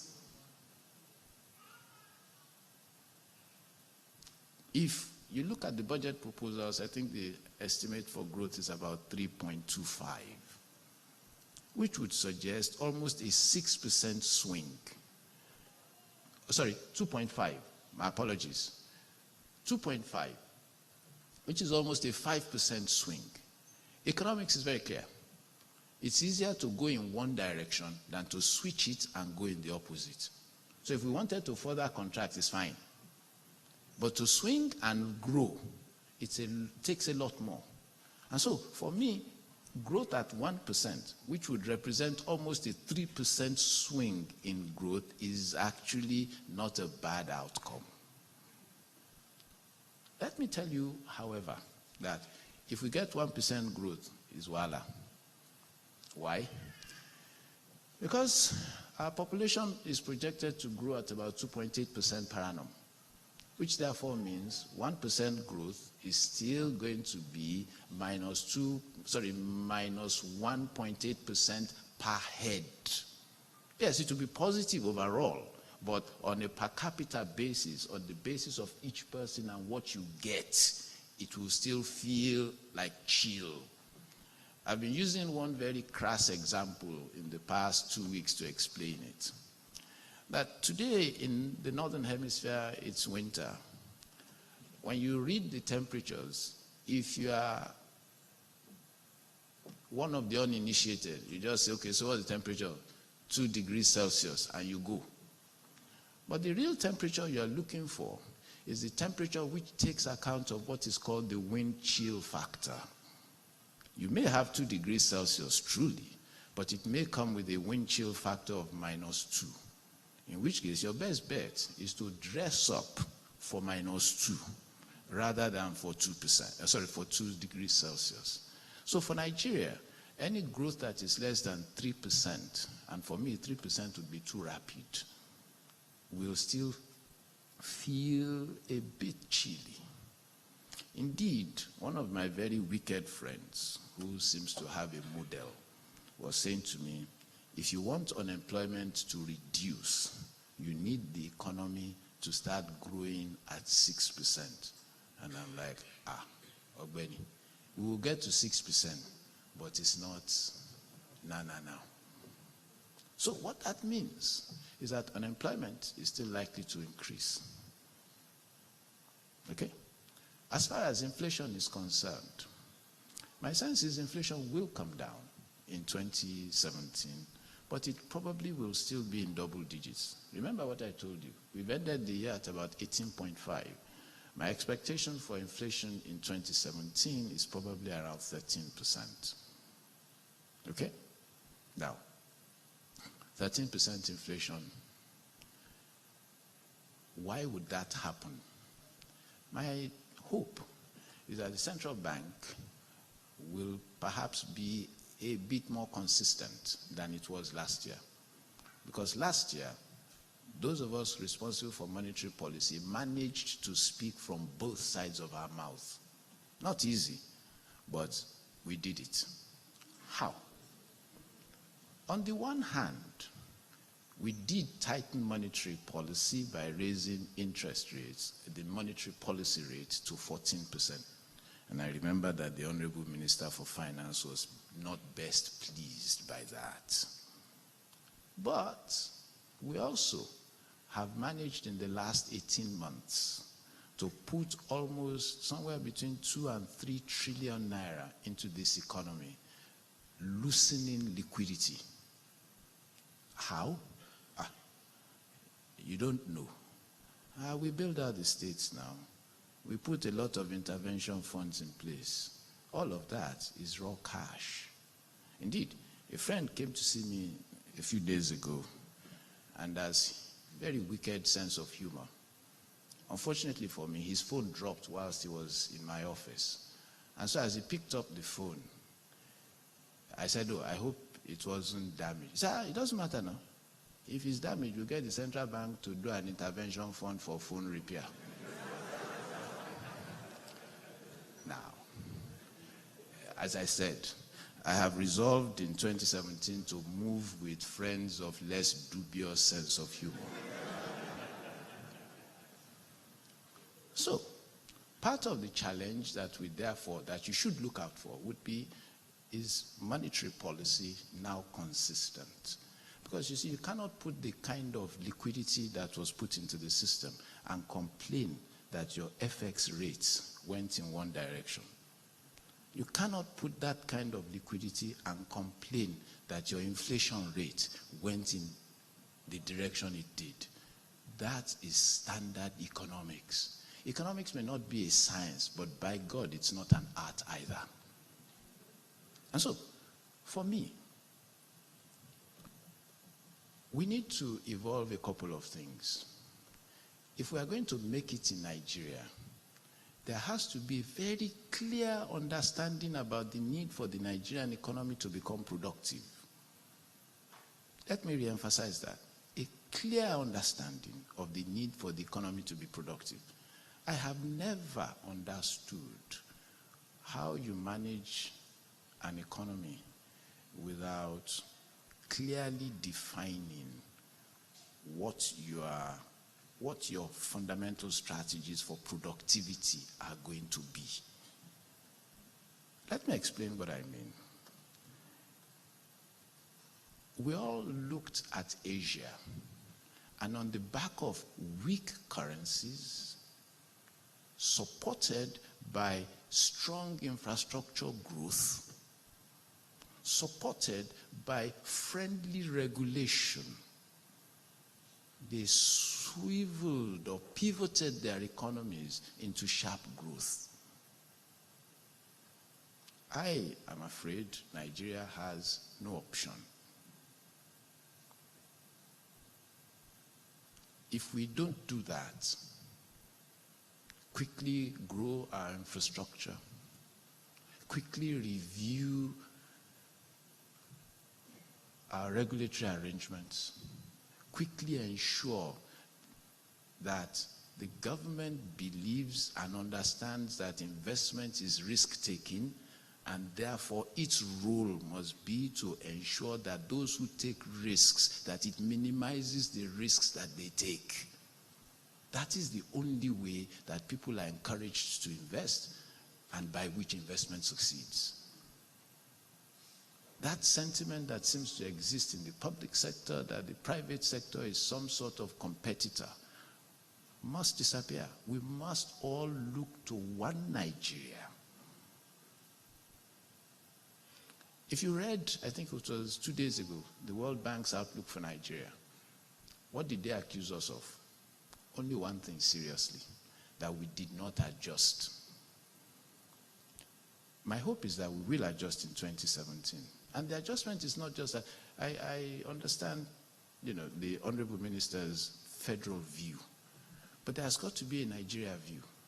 The states must adjust. Oh yes, nobody wants to sack anybody. But you've sacked them when you don't pay them salaries for months on end. Truly, you have sacked them. No, I'm not. Understand me. If we are going to grow as an economy, then we've got to be efficient. So if you need people to work, employ those who you need to work. Those who you don't need to work, let's find something else for them to do. Let me ask, I know that there is a growth and economic recovery plan that is in preparation, indeed. I spoke to, now I can call him Pastor Ben. I spoke to him about it this morning. And I said to him, you know that both our names, in particular mine, are now being called on this. Part of what we must set out as a country are what are our key priorities, into which sectors, so that other things can key in. For example, there's an education roadmap, but the economic roadmap is coming behind it. We've got to figure a way where we decide these are the 4 or 5 sectors that must be grown and that are labor intensive, and therefore the education sector must be retweaked to support, create a labor force that supports it. Now, these are the kinds of consistencies that the governments, and I'm no longer talking about the federal government, that the governments must come together to agree so that the rest of us can key in. As I said earlier, I am clear that this economy will grow this year. What I am less clear about is just how fast. What we do need is a clear appreciation of the following. Number one, remember I said 6 sectors. The biggest challenge in agriculture is actually storage. You don't solve that, then you got a real problem continuing. The sector is growing 4.5%. Believe me, I think it could do a heck of a lot more. Technology in agriculture is slowly creeping in. We need to accelerate that. When you look, technology has got to play a key role for Nigeria. And therefore, the development of technology hubs and all of that becomes a sine qua non. It's non-negotiable.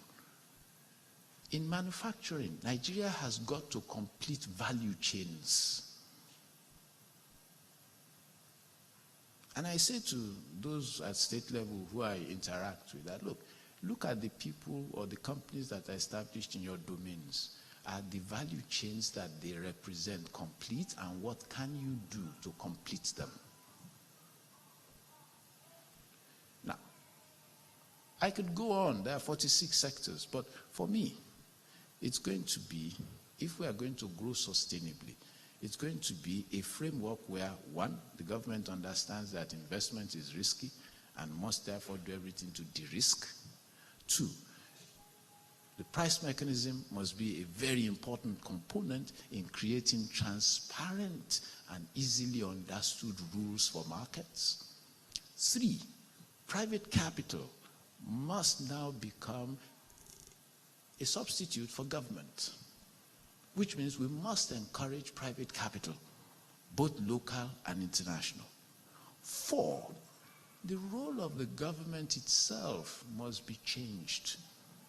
In my book, the government should be responsible for ensuring that people can, its people or our people, can see opportunities and take them. If they are going to see opportunities and take them, the largest part of government spending will be to ensure security, because if there is no security, there can be no economic activity. Second, it must be on education, because that's the only way people see what the opportunities are. It must be on health, because even if the environment is secure and people are educated, but if health conditions are poor, they will not take advantage of this opportunity. Philosophically, I am very clear about the role of the government. At that point, you can then allow the private sector. A lot of people tell me the Nigerian private sector is lazy. It is this, it is that. I've said, give them a try first now. We have done everything to shackle the private sector in Nigeria and very little to free it. Every day, because I sit on the MPC, I get requests from people who say, we need FX, we need FX. And I keep telling them, okay, what am I supposed to do? They say, talk to the governor. In fact, the last one, I said, okay, send me an email. They sent me an email.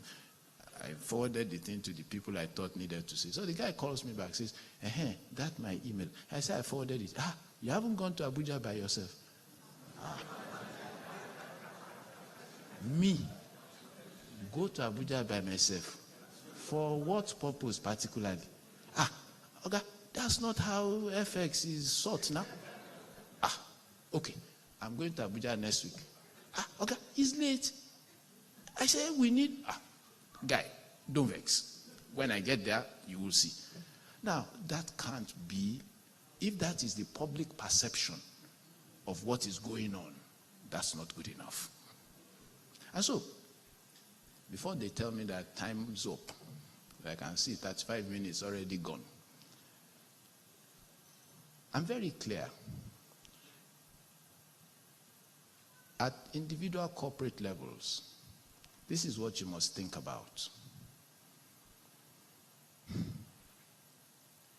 Even in a slow growing or a slow recovery, the opportunities are still abound.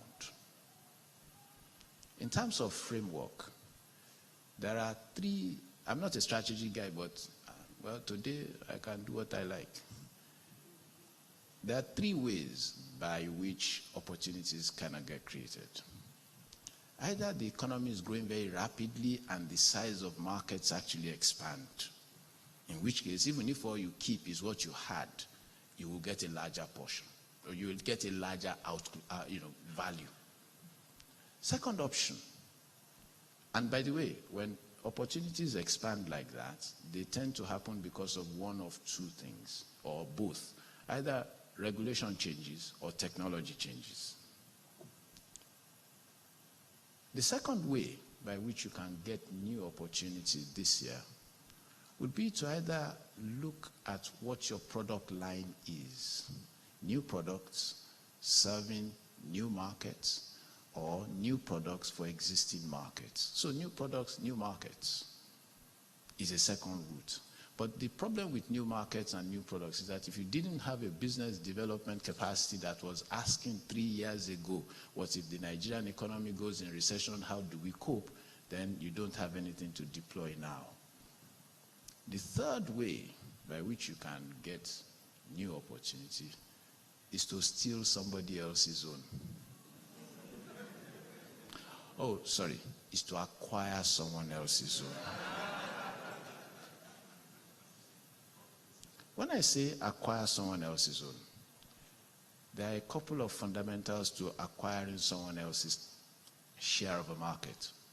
Number one, what's your value proposition to the people currently being served by the person or the firm whose share you want to take? Number two, even if your value proposition is compelling, do you have the capacity and the resources to deliver that value proposition in a sustained and sustainable manner?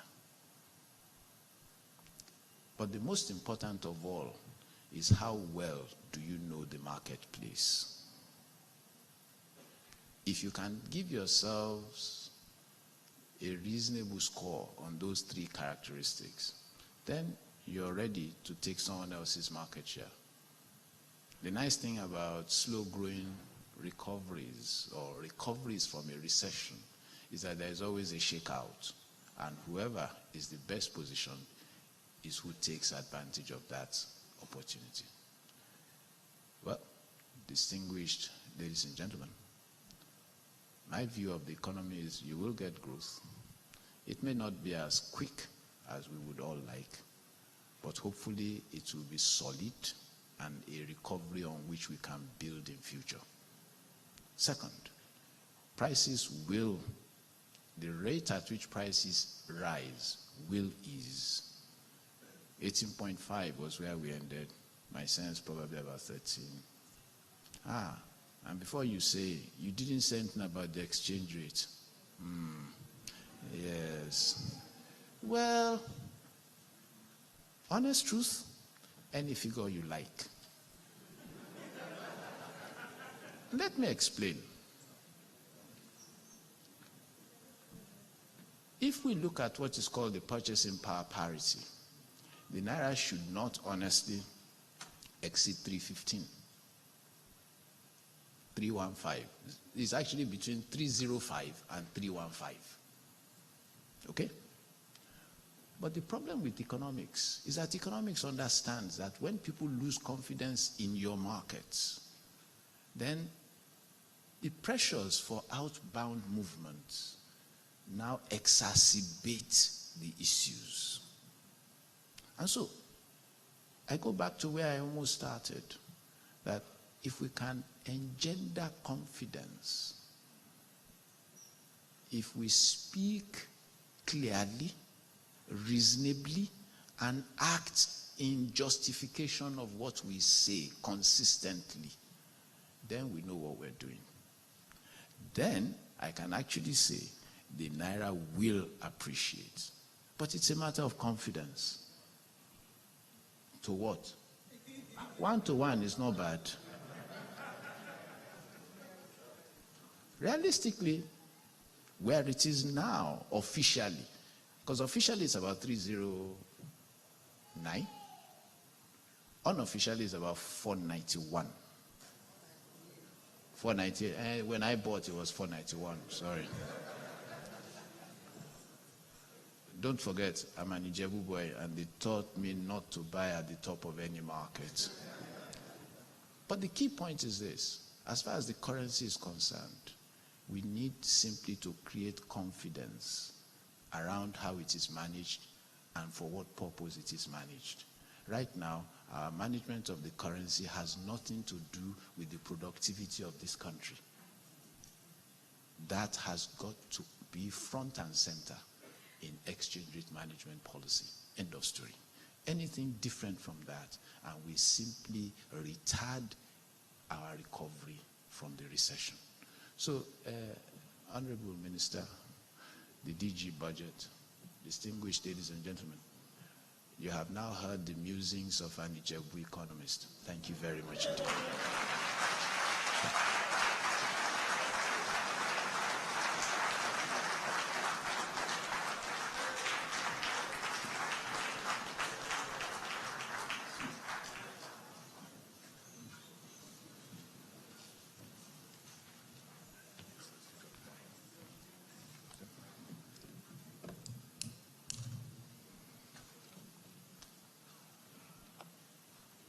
Thank you very much, Doc.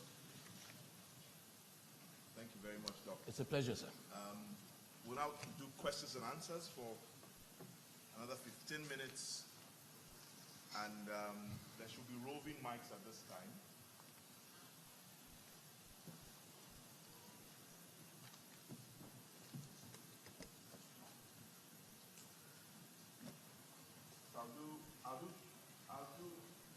We'll start with 2 questions per side. I think that's fair enough. Start. 2 questions per side. Can you hear me? Okay, we'll do 2 questions per side.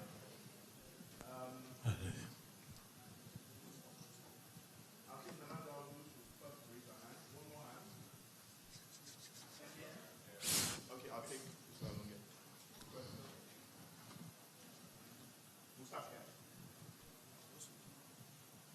Good morning. My question was actually for the Honorable Minister. And I don't know why you let her go, but I can, maybe Mr. Salami can throw some. Dr. Salami, now let me tell you something. The Honorable Minister only passed an opening remark, right? Dr. Salami is our keynote speaker, and he's the one really that would answer questions. Okay, so let him give a shot because he did listen to the keynote speaker. Can you speak to, well, if you can.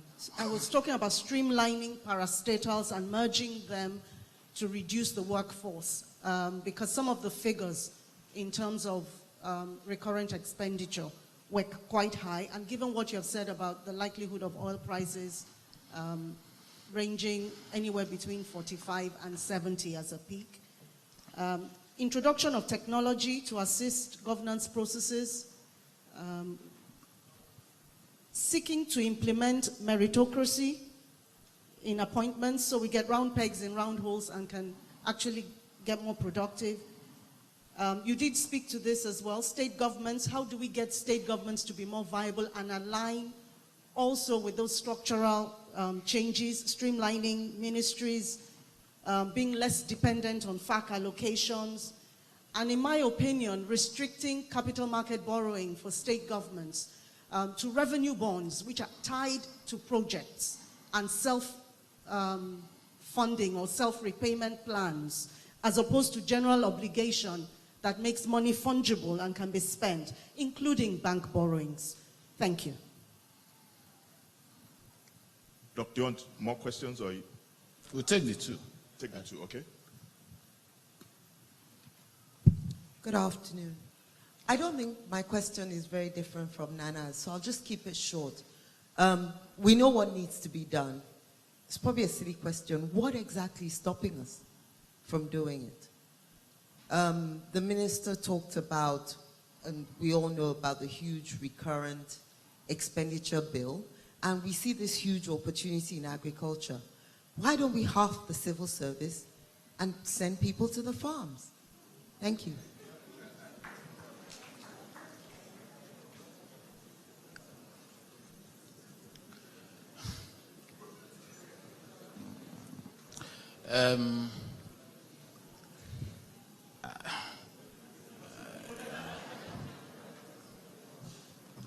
Now,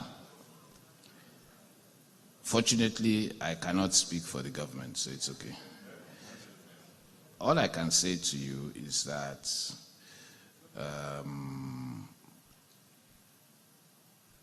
listening to senior government officers in the last 3 months, one begins to get a sense that some of these realizations are creeping into their speech.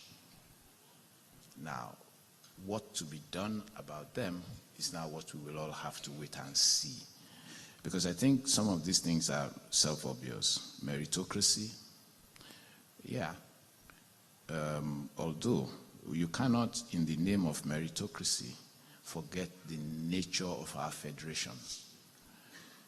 Part of what may need to be done is that to build that meritocracy sustainably, some things have to be done for those states or those parts of the country that have less representation, to bring them to merit standards. It's not about where you come from. No, it's that where we recognize that states are lagging behind, to see what to do to help them, bring them up, not to bring people down to the lowest common denominator. For me, I'm more in favor of raising standards than lowering standards.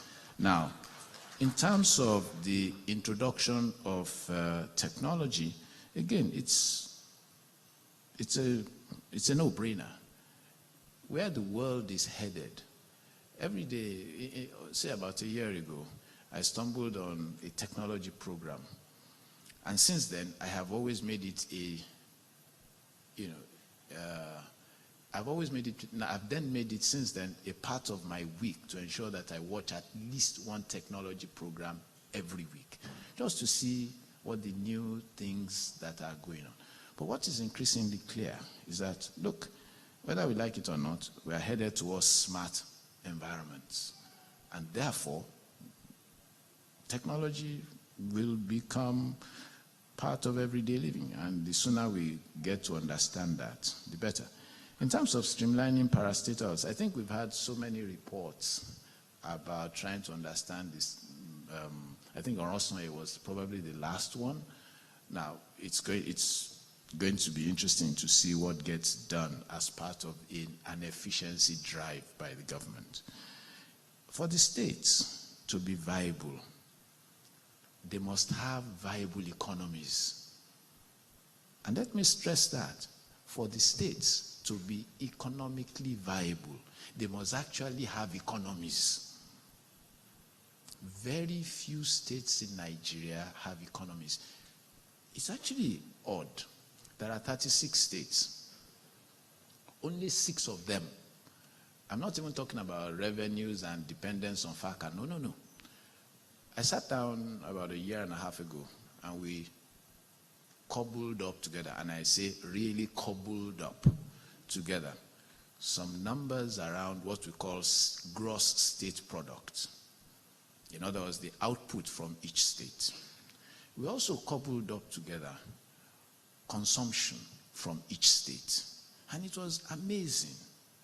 There are only, I think, half a dozen, either 6 or 7 states, whose production is in excess of their consumption. And so these 6, 7 states are actually where monies come from and fund consumption in other states. And so part of the challenge, I'm not saying it's good, it's bad, it's neither here nor there. What is important is that states must now, each state needs to look, what is my competitive advantage? What are those things that I'm good at? What value chains can we sustain?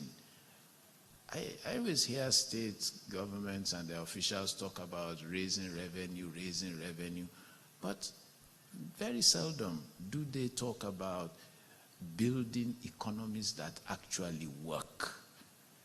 And without economies that work, I guarantee you they cannot raise revenues. They honestly cannot. So, and which is where the point I made earlier about value chains. So a state is about rice production. That's fine. There is a whole value chain around rice, ranging from those who support the farmer to those who support storage to all manner of things. But do these states do they even understand the value chains of those things they have? Okay, I think the Honorable Minister mentioned sapphire in Taraba State. Again, if you looked into it, there's a whole value chain around that. And so the question would be, what in the state budgets do we see, in their policy thrusts, do we see that speak to, one, a recognition of the characteristics of their economies, of the economies in the geographies that they control, and two, how do you develop complete value chains that then ensure employment, at least create jobs, that then mean your education system must tweak into it. That, you see, these are the fundamentals. I remember, and this is a bit of a digression, a state governor X now, who a friend of mine then, a small state.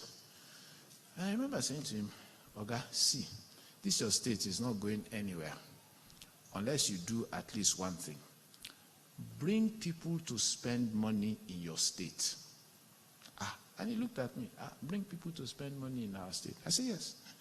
If I were you, at that time, telecoms had been done, but power was going to be done. And I said, look, if I were you, but actually you have a university in your state. Let them set up a unit therein to produce to produce technicians for power. Because remember, when we started telecoms, there was a dearth of Nigerian skill in that sector. It's been built since. And I said to him, make your state an education state. High quality schools. Families will send their children here. You will have to build hotels to accommodate the parents when they come. And then all this talk about tourism. How will I drive 8 hours to your state for tourism? I have reached London by then. 8 hours to your state. For what? Which? I beg. Now, so I'm not coming for tourism. But if you tell me that there's a bloody good school, there's a very good school. If you tell me that there's a very good school, I might actually show up. Children in tow, coming on a Friday, I might actually choose to spend the weekend before returning to Lagos. That is, you are bringing people to spend money in your state. Now, this is the kind of thinking around endowments that is lacking in states level policy making at the moment. So unless that is done, removal of or restricting borrowing rights for state government, I'm usually very worried about that. The federal government can't do that. They can't, because it's a federation. And the states are fiscal powers in themselves. So you might wish to speak to the banks about duty of care. But beyond that, I don't think that would fly. Now, people say, what's stopping us from doing what we know we need to do? We are stopping ourselves. There's no long story about it now. We are stopping ourselves. We all agree to do the wrong things. When it is convenient, we blame. We look at others who are doing the wrong thing and blame them and forget the wrong things we're doing that are hampering others. We can list every time people tell me, oh, the public sector is very corrupt. I smile, because the private sector is as corrupt as the public sector. There's no long story. I've sat on all sides. That I'm this poor is that I'm not very brave.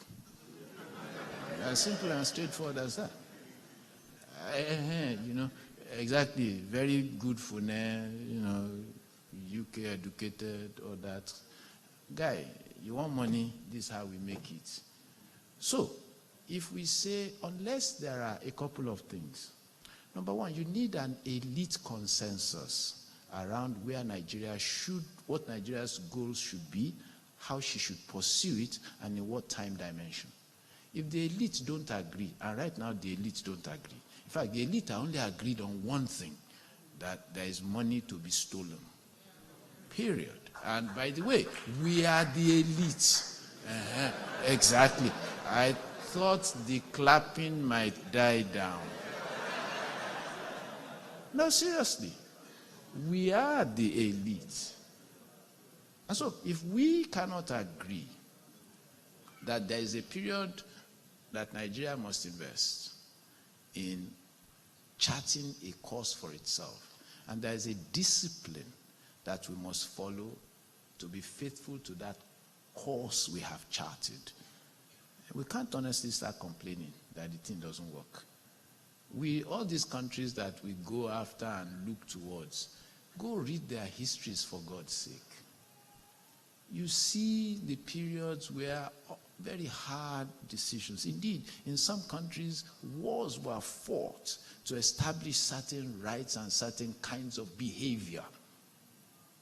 We don't seem to be agreed on that. And so until we, the elite, agree as to where Nigeria should be, then I'm a little doubtful whether prayer will resolve this matter.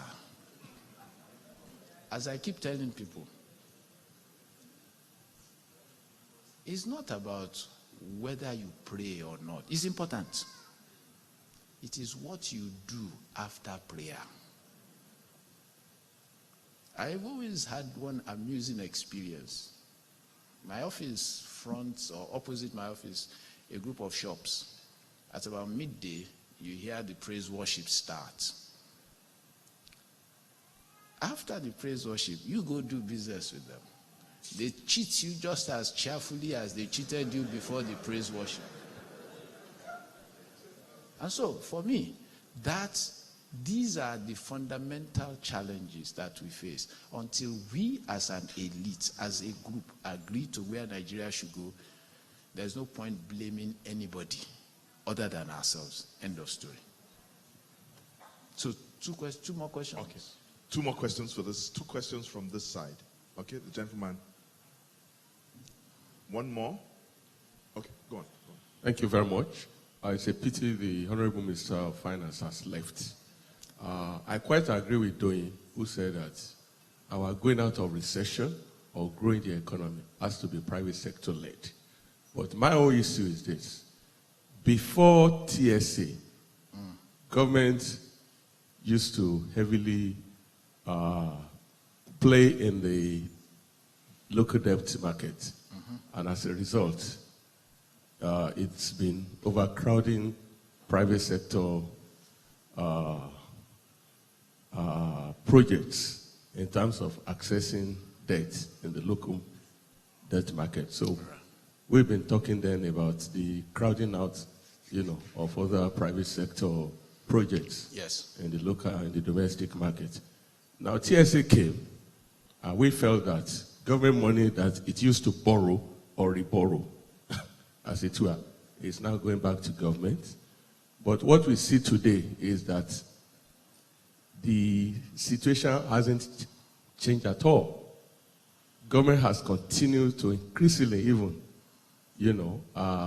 interfere in the local debt market to the detriment of private, projects that are out there. So the issue is, why has TSA not reduced government's continued borrowing in the local debt market? Because if this does not abate, I don't see how private sector projects can be on the rise for our recovery to happen soon. Thank you. All right. One more question, or do you want to let you go your opportunity? The gentleman at the back.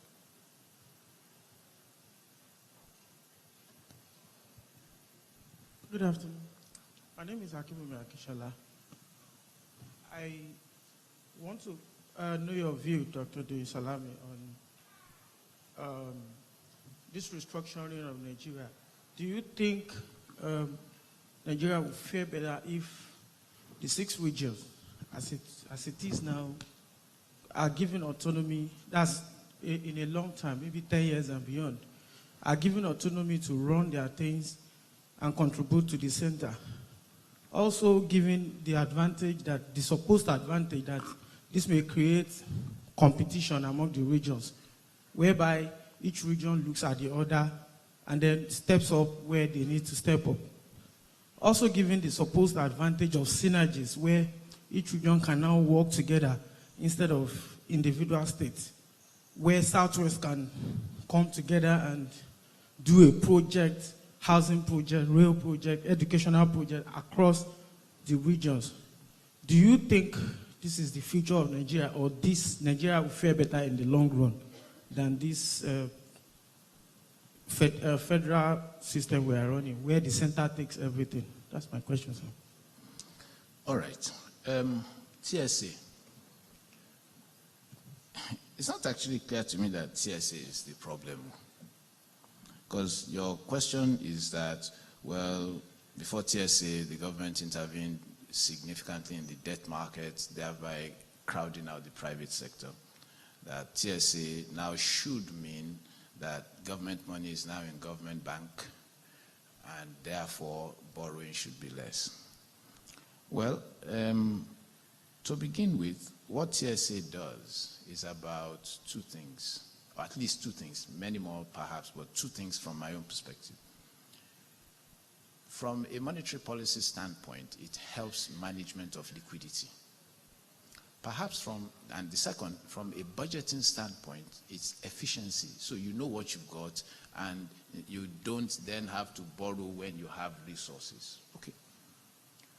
But I don't see how the government will not borrow in a year when its revenue pretty much collapsed. The budget 2016 was 6.06 trillion. I'm sure Pastor Ben can speak more to this, but if my recollection is correct from the figures I see from the central bank, as of September, the government's expenditure was about 3.5.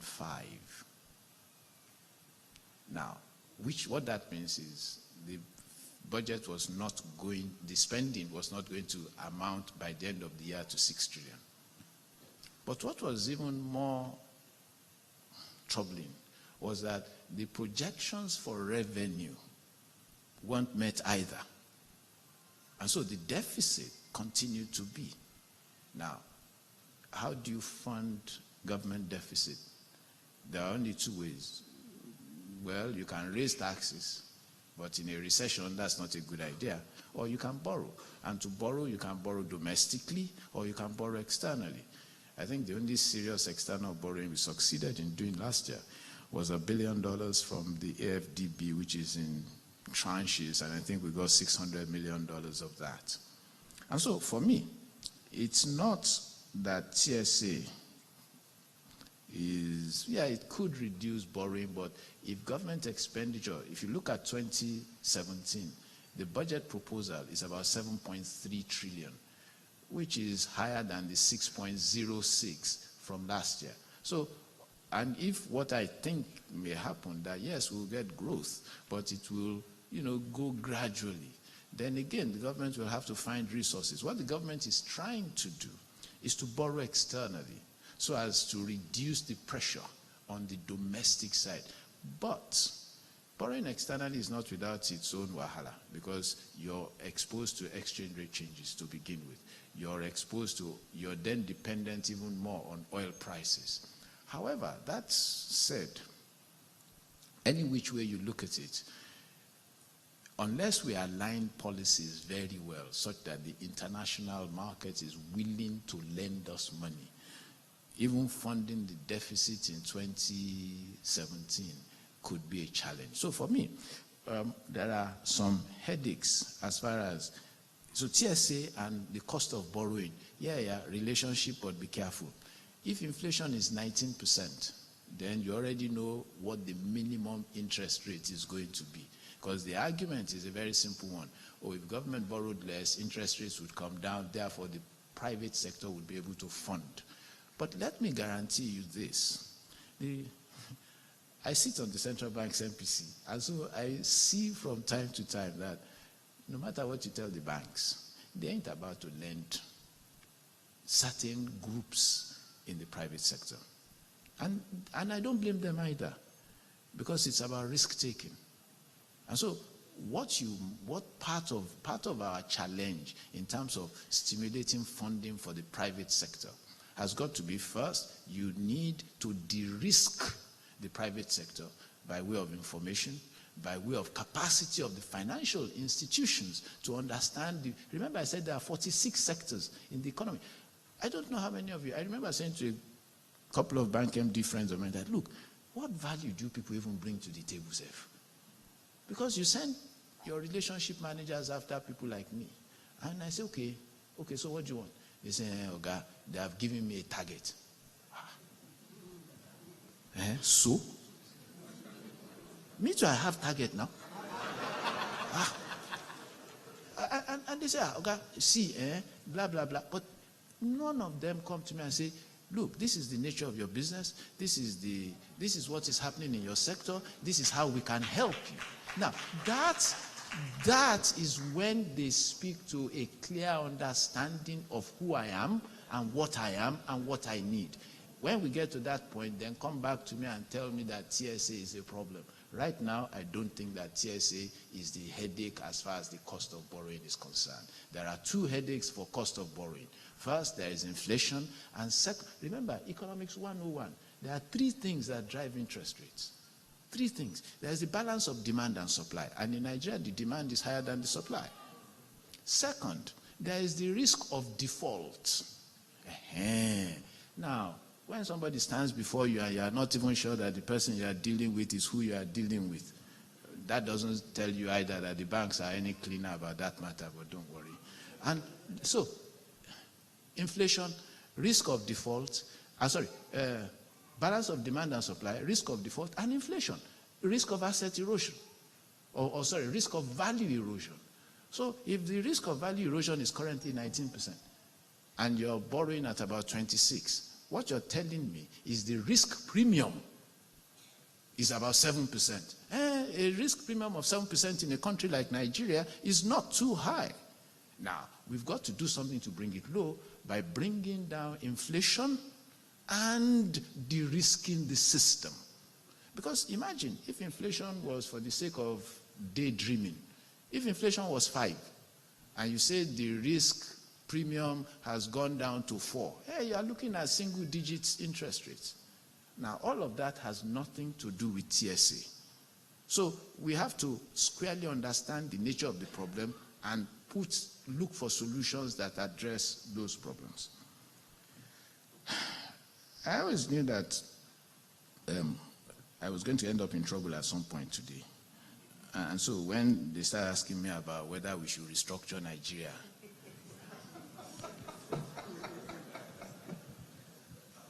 I've told you before, I'm an economist from Ijebu-Ode. If you want to restructure Nigeria, it's okay. If you want to leave it as it is, it's okay. It's fine. However, don't pin on restructuring the wrong things. You say, if you made the regions autonomous, is there anything that stops them from cooperating today? After all, Southwest, we have the development agenda for Western Nigeria. The South-South, they have the South-South Economic Forum. The Southeast, the North. So, tell me, what stops them from collaborating within region and across region? Has it ever occurred to us to say, what if, just let's take Southwest, after all, we're in Lagos. What if a group of Southwest governors, okay, you look at all of them, my Oga is in his second term, Oyo is in his second term, who else? Oshun is certainly in his second term, Ekiti is hoping for a second term. Now, where am I going? If these guys came together and said, why mustn't it be possible for somebody working in Lagos to live in Ibadan? For God's sake, a fast train to Ibadan shouldn't take you more than an hour. Actually, it can't take you an hour. So what is it that we've just refused to think about it? Or is it that our egos prevent us from doing it? So how does restructuring change any of that? And anyway, what do you mean by restructuring? It's a federation. Okay, you can say the Land Use Act means that certain assets are into the federal purse as opposed to the state purse. Okay, the one that is in the state purse, what have we done? Because for me, I'm an economist and I do study national, regional, and state level economies in Nigeria. And I am yet to be convinced that the big obstacle is that this country is restructuring, is what is stopping us. If only we had restructured it properly, we would be flying. See, I challenge my friends at dawn. I say to them, what if we had an education inspectorate for the 6 states of the Southwest so that you harmonize standards? Merely getting them to fund dawn is a problem. So, unless you can make for me, as I say, you've asked a question that is beyond my pay grade, but from the little musings of an ill-educated, at least politically ill-educated Ijebu boy, I'm telling you, I don't think that restructuring in the dimension you argue is the problem. Oh, there are some aspects that may be fun to do, but let us even do the ones that we can. Let's use the opportunities that are there now and then come and complain that, you see, we have done this, we have done this. The only reason that remains is because you have not allowed us, because what you're saying is, okay, give us access to our oil. Our oil is our own. Okay. The one that we have made the oil Nigeria's own, fat lot of good. If you are going to argue for your oil, you should have done that before when it was $100. It's now that the thing is going down. You know. Anyhow, enough of that. Okay. 2 questions from here. I'll take one from here. And for the benefit of going, okay, you've got the mic, so I'll just take both of you. Possession is 9/10 of the law. Good afternoon, sir. My name is Adesulu Morakinyo. I'm a little bit worried because of where we're going in Nigeria. You've spoken so well about sustainability, growth, and development. The economy is in trouble today because of certain decisions that we have taken before.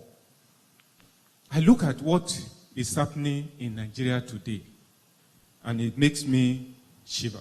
Can we go straight to the question, please? Yes. Very quickly. Very quickly. It seems as if the drivers of our economy are not bothered about what is happening, because the problem we have today is that our recurrent expenditure is greater than our capital. But with the current trend in Nigeria, overhead, wages, and pensions, will it not further derail what we're trying to build? Because if you look at pensions, some retired people that are already in government taking pension and also you have 30 seconds to ask your question. All this. Will this one not be a serious problem to further jeopardize the already dislocated economy?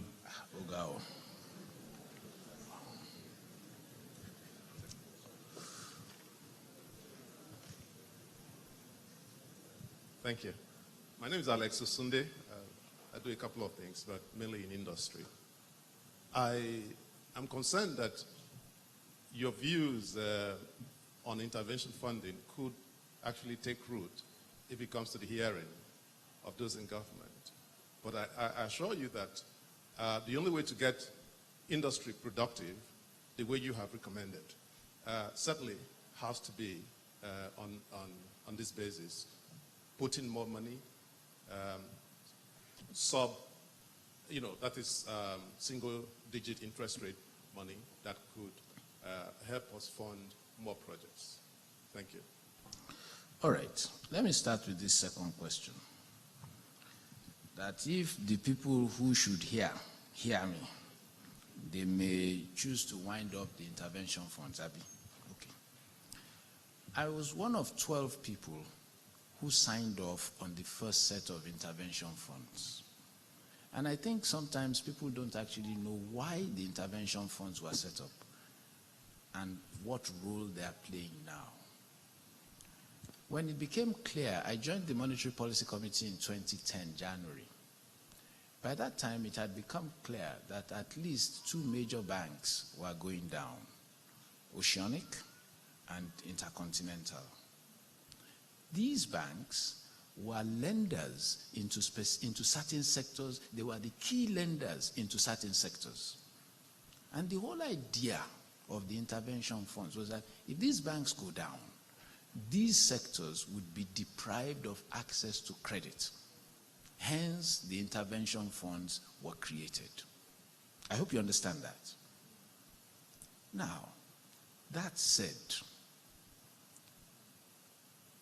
for how long should those intervention funds continue? Because remember, there's something which I didn't get to, but when you see these slides, you will see liquidity growth has been very sharp in the last 18 months. If you say you want intervention funds, why must it be intervention for some? That's the point about democratization. If you're creating intervention funds as single digits for certain people, is there a national plan that has given us priority sectors which say this is where Nigeria is focusing and therefore this is where intervention funds must go? Why must you use intervention funds that are accessible for some and not accessible to others to distort competitiveness? Everybody who doesn't like cheap things, if I'm supposed to be paying 16, 17% and I'm being offered to pay 9%, don't forget, I've already created for me is a 7-8% margin. And you're not arguing to me that these intervention funds, sectoral as they may be, benefit all members of a sector. Some still have to go to commercial banks and borrow at the much higher rates. Don't also forget that part of the challenge that intervention funds now pose is that they engender a level of liquidity in the economy that spurs inflation and heightens our exchange rate challenges. These intervention funds, when we set them up, were not meant to be perpetual. Indeed, they were supposed to be Nigeria's quantitative easing alternative on orthodox monetary policy approach. The US Fed, which pioneered, well, not pioneered, but at the height of the last economic crisis, introduced quantitative easing, has since decided that it has to normalize. And which is why we are seeing US interest rates rise. And so to suggest that these intervention funds must now be a permanent feature of the landscape, I'm afraid that's not why they were created. Secondly, if you want it like that, then I would suggest that a national plan identifying, priority sectors into which money must be pumped can be done. However, that's actually a very inefficient way of doing it. If you want priority sectors, then go to DG Budget and the people in the Budget and Planning Ministry and the people in the Ministry of Finance and ask them for fiscal incentives. But asking that we should continue to use monetary policy to pump liquidity, heighten inflation, put pressure on the exchange rate, and that is the way that Nigeria must go to achieve development, I don't think so. So, please, it's important that people must understand the history of intervention funds. The problem for Nigeria is very simple. It's like that, I don't know how many of you remember that old movie, Jaws. Once a drop of blood spills into the water. The shark smells it and goes after it. Now people have tasted intervention funds and everybody wants their own. Indeed, it may be an idea to create intervention funds for school fees every January. So, I do hope that you understand why intervention funds were created.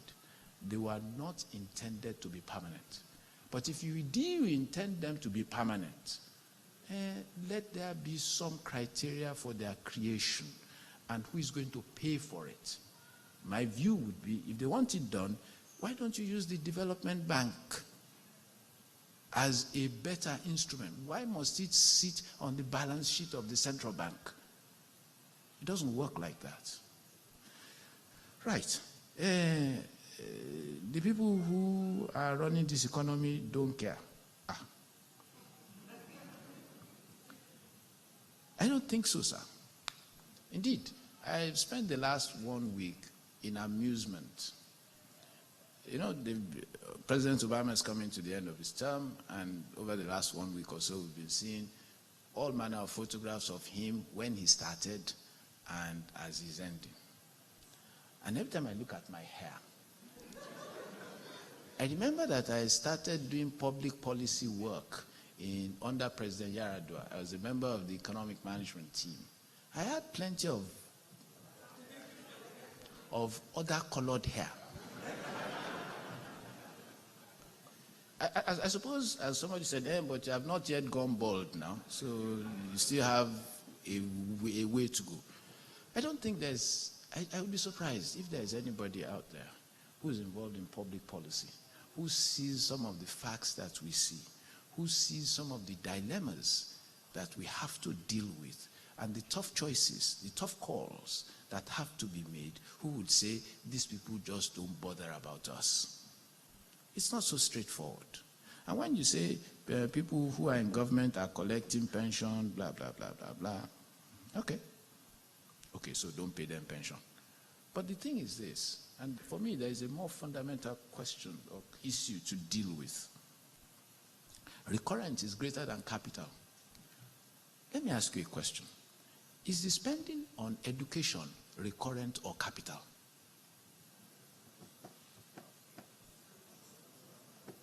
Because after all, if I'm paying the salaries of teachers, they are offering the service of teaching children who become part of the labor force, increase productivity. So we've got a new problem. I'm not making DG budget's life easy. But the point I'm simply trying to make is that it's not about, yes, those of us who teach economics say it very freely. Recurrent budget is about your today, capital budget is about your tomorrow. Yeah, but that today self is important. We've got to be efficient. I have no doubt about that. We've got to cut out waste. It's sine qua non. You can't progress without it.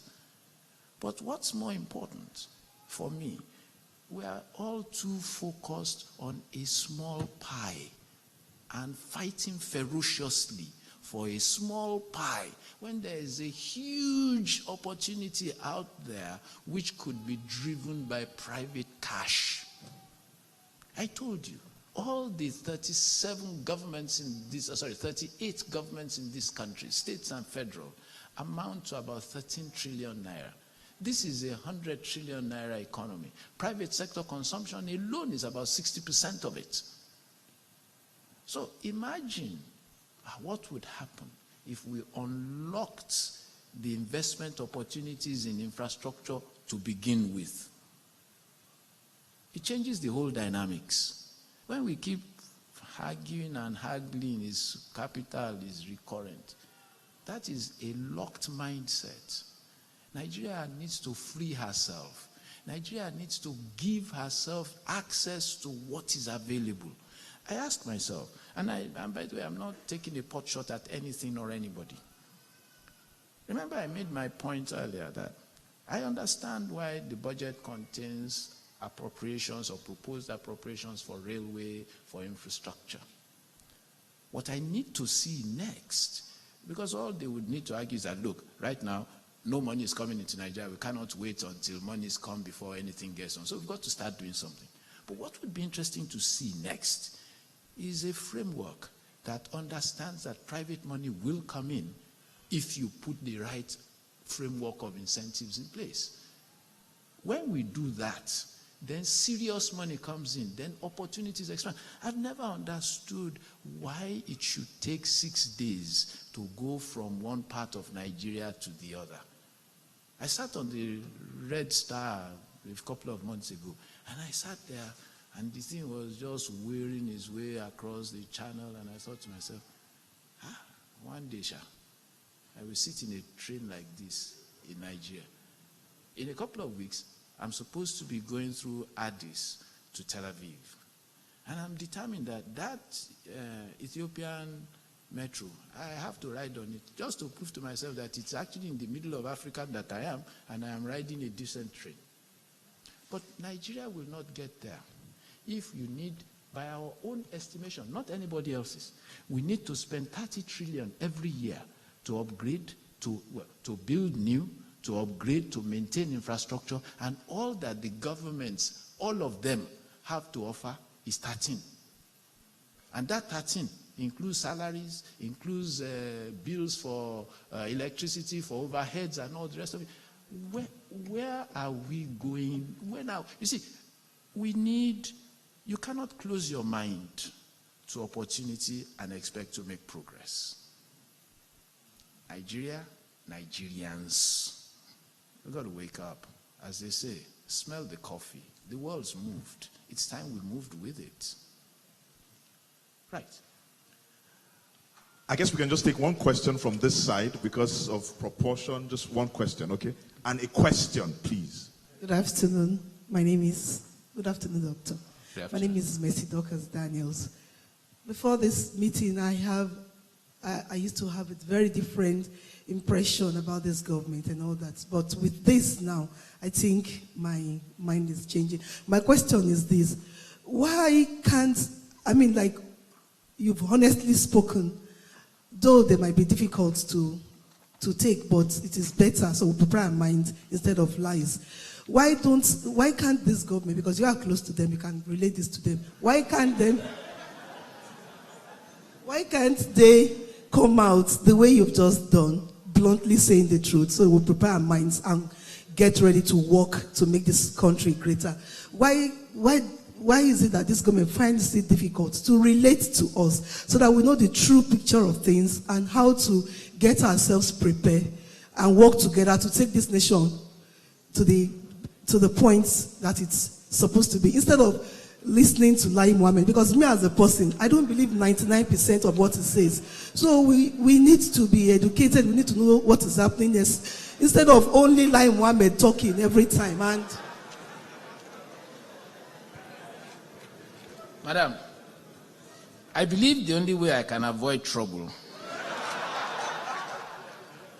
is perhaps to say to you that Pastor Ben Akabweze will answer that question in due course. Ladies and gentlemen, thank you very much indeed.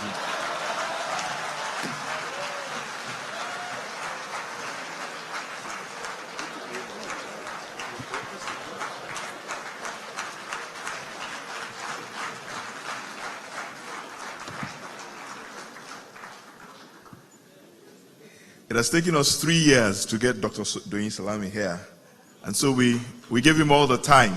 And we're far behind time, but I would make some quick changes.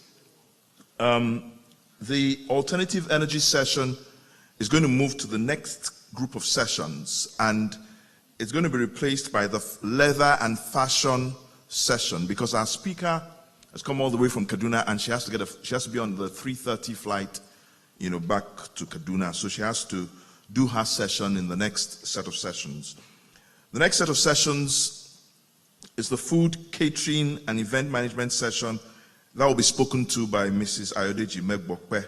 She's here already. It will be moderated by Sister Chinyere Obi Umai, and that will take place on this ground floor. Ground floor is, if you go out this way, you just go down on the stairs and you see the hall there.